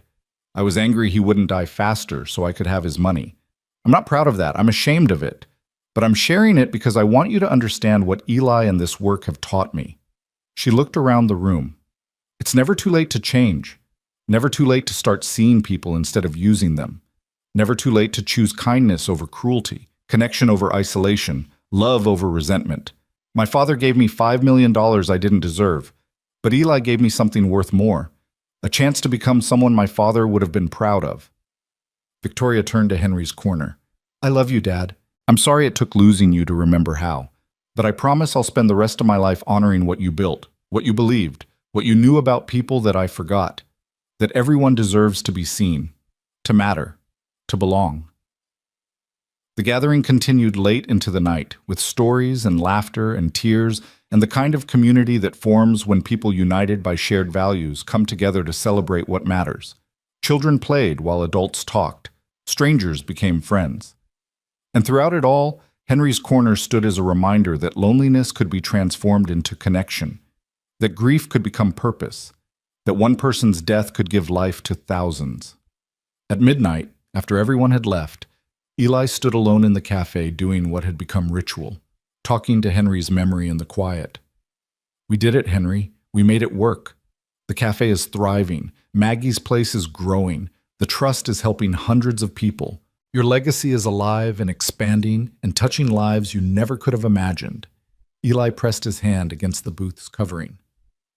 "I hope wherever you are, you know you mattered, that your life made a difference, that the lonely old man drinking coffee in the corner transformed into something beautiful and permanent and redemptive." He thought he felt something then. Not supernatural, just the weight of connection across time, the sense that love and kindness and recognition echoed forward in ways that couldn't be measured but absolutely mattered. The next morning, Eli woke to find Ben already dressed and eating breakfast. "Big day today, Dad. It's career day at school, and I'm going to tell everyone about what we do, about helping people and making places where everybody belongs." "Sounds perfect, buddy. What are you going to say?" "I'm going to tell them about Mr. Henry, about how he was lonely and you were kind, and then magic happened. Not real magic with wands and stuff, but the kind that's real, where being nice to people makes good things happen." Ben's face was serious. "And I'm going to tell them they can do magic too. They just have to see people and be kind. That's all it takes." Eli pulled his son into a hug, overcome with pride and love and gratitude for this child who understood the lesson Henry had died teaching. "You're absolutely right. That's exactly all it takes." They walked to school together, hand in hand, and Eli felt the full weight of what the past 2 years had brought.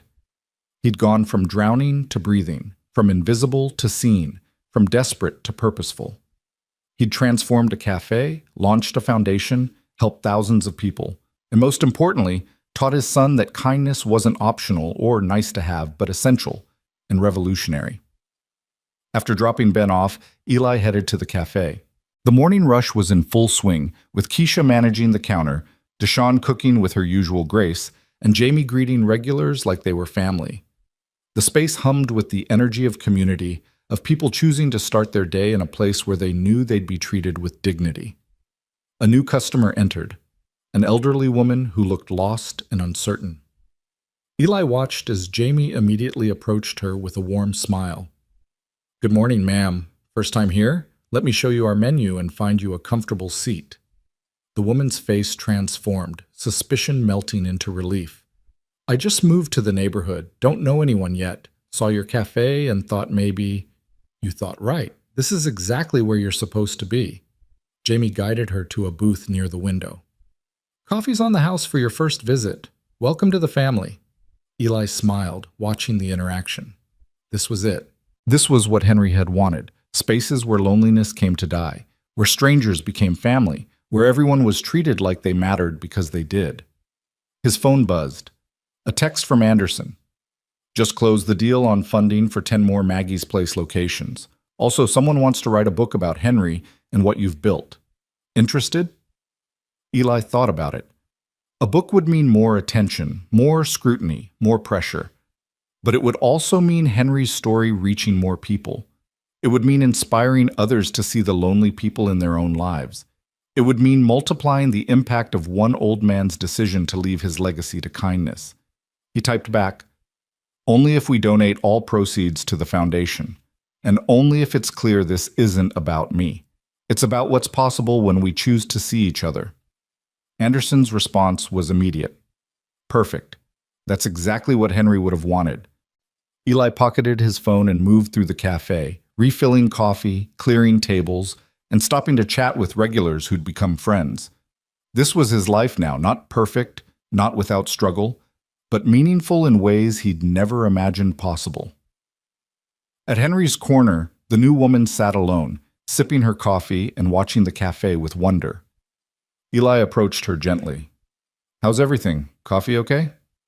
"It's wonderful. I haven't felt this seen in a long time. Since my husband died, actually. Everyone looks through me like I'm already a ghost. I understand that feeling. I've been invisible too. This cafe exists to make sure nobody stays invisible if they don't want to be. Who created this place? It's special, different from anywhere else I've been." Eli looked at the plaque on the wall. A man named Henry Whitmore and his wife Maggie. They believed everyone deserved dignity and welcome. They built a place where that belief became reality. Then Henry passed that belief on to me, and now we're all working to keep it alive. The woman's eyes filled with tears. I wish more places were like this. I wish the whole world was like this. Maybe it can be. One cafe, one program, one kind act at a time. Eli smiled. What's your name? Dorothy. Welcome, Dorothy. I'm Eli. Your family now. As Eli walked away, he heard Dorothy whisper, Family. I'm family. The word carried so much weight, so much hope, so much desperate need to belong. The day continued its rhythm, and Eli lost himself in the work. The beautiful, difficult, essential work of creating spaces where people mattered. When Ben arrived after school, bursting with excitement about career day, Eli listened to him describe telling Henry's story to his classmates with such passion that his teacher cried. And then everyone wanted to know how they could help, Ben said excitedly. So I told them they could be kind to the lonely kids at school, that they could share their lunch with someone who looks hungry, that they could invite the kid who sits alone to play with them. Small stuff like Mr. Henry taught us. That's not small stuff, buddy. That's everything. That evening, the trust board met to review applications. They'd received over 300 that month, each one a story of struggle, a plea for help, a reminder that the need was endless, but so was the capacity for compassion if people chose to exercise it. They approved 42 grants that night, a single mother getting her GED, a disabled veteran starting a landscaping business, a transgender teenager needing money for college application fees, a family escaping domestic violence needing first and last month's rent, an immigrant community center needing funds for citizenship classes. On and on, each story different but united by the common thread of people fighting to survive and occasionally even thrive in a system designed to make both nearly impossible. 23,000 people helped so far, Anderson announced, across grants, Maggie's Place locations, cafe services, and indirect impact. 23,000 lives touched because Henry Whitmore decided to leave his money to kindness rather than blood. The number was staggering, 23,000, and growing every day. After the meeting, as everyone was leaving, Victoria lingered. Eli, can I tell you something? Of course. I visit my father's grave every Sunday now. I tell him about the work, about the people we're helping, about how I'm finally becoming someone he could be proud of. Her voice cracked. And I swear I can feel him listening, approving, maybe even forgiving me. I think he forgave you a long time ago, Victoria. Probably the day he died, if not before. Parents tend to forgive their children, even when the children can't forgive themselves. Thank you for letting me be part of this, for not holding my anger against me, for showing me that redemption is possible. We all need redemption from something. I needed it from despair and invisibility.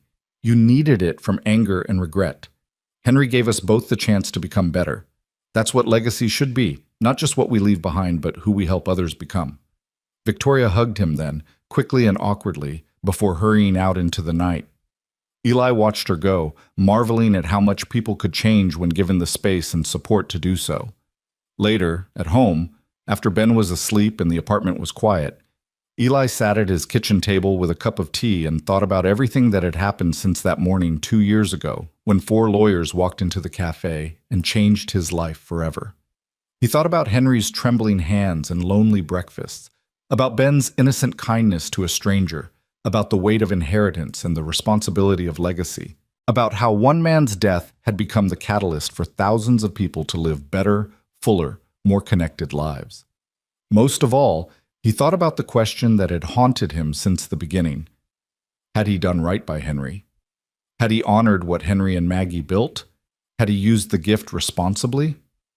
He decided he had. Not perfectly. There had been mistakes and missteps and moments of doubt.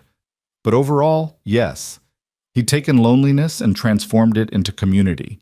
He'd taken money and transformed it into dignity. He'd taken one old man's desperate need to matter and transformed it into a network of support that proved everyone mattered. Eli pulled out a piece of paper and began writing. Not to Henry this time, but to everyone who'd come after. The future leaders of Maggie's Place locations, the future recipients of trust grants, The future people who'd sit in Henry's corner feeling invisible and desperate. To whoever reads this, he wrote, you matter. Your struggles are real. Your pain is valid. Your need for connection is fundamental and human. You deserve spaces where you're seen, where you're valued, where you belong. This cafe, this foundation, this work, it all exists because one lonely old man and one struggling single dad remembered that kindness matters more than money, that seeing people matters more than using them, that community matters more than competition. Don't let the world convince you otherwise. Don't let circumstances make you cruel. Don't let invisibility make you believe you don't matter. You do. You always have. You always will. And there are people like Henry, like me, like everyone who's built this work, who will keep proving it to you until you believe it yourself. Welcome. You're home. Your family. You're seen. He folded the letter and placed it in an envelope marked "For the Future." Tomorrow he'd have it framed and mounted by Henry's corner, next to the plaque, creating a complete picture of what this place stood for and why it existed. Eli finished his tea and walked to Ben's room, standing in the doorway watching his son sleep. This was why Henry had given him everything, not just to save Eli, but to save Ben, to give this child a chance to grow up knowing his father was happy and purposeful, to model for him what it meant to build a life around kindness rather than just survival. Your mother would be so proud of us, Eli whispered into the darkness. We made it through. We're not just surviving anymore. We're actually living, and we're helping others do the same. That's everything she would have wanted. The apartment was quiet except for the sound of Ben's gentle breathing and the distant hum of the city that never truly slept. Eli stood there for a long moment, feeling the full weight of gratitude for the impossible journey that had brought him here. 2 years ago, he'd been cutting an old man's toast, not knowing it would change everything. Now he was changing lives, building legacy, proving that kindness was the most powerful force in the world when people chose to wield it. Henry Whitmore had been right about him. He did have Maggie's heart. He did see people. He could carry the work forward, and he would. For as long as he lived, Eli Martinez would make sure that Henry's corner remained a place where loneliness came to die, where strangers became family, where everyone, absolutely everyone, was seen. That was the promise he'd made to a man who'd changed his life by recognizing his humanity, and it was a promise he intended to keep forever. In the morning, the cafe would open again. Children would fill Maggie's place. The trust would review more applications. The foundation would expand to new neighborhoods.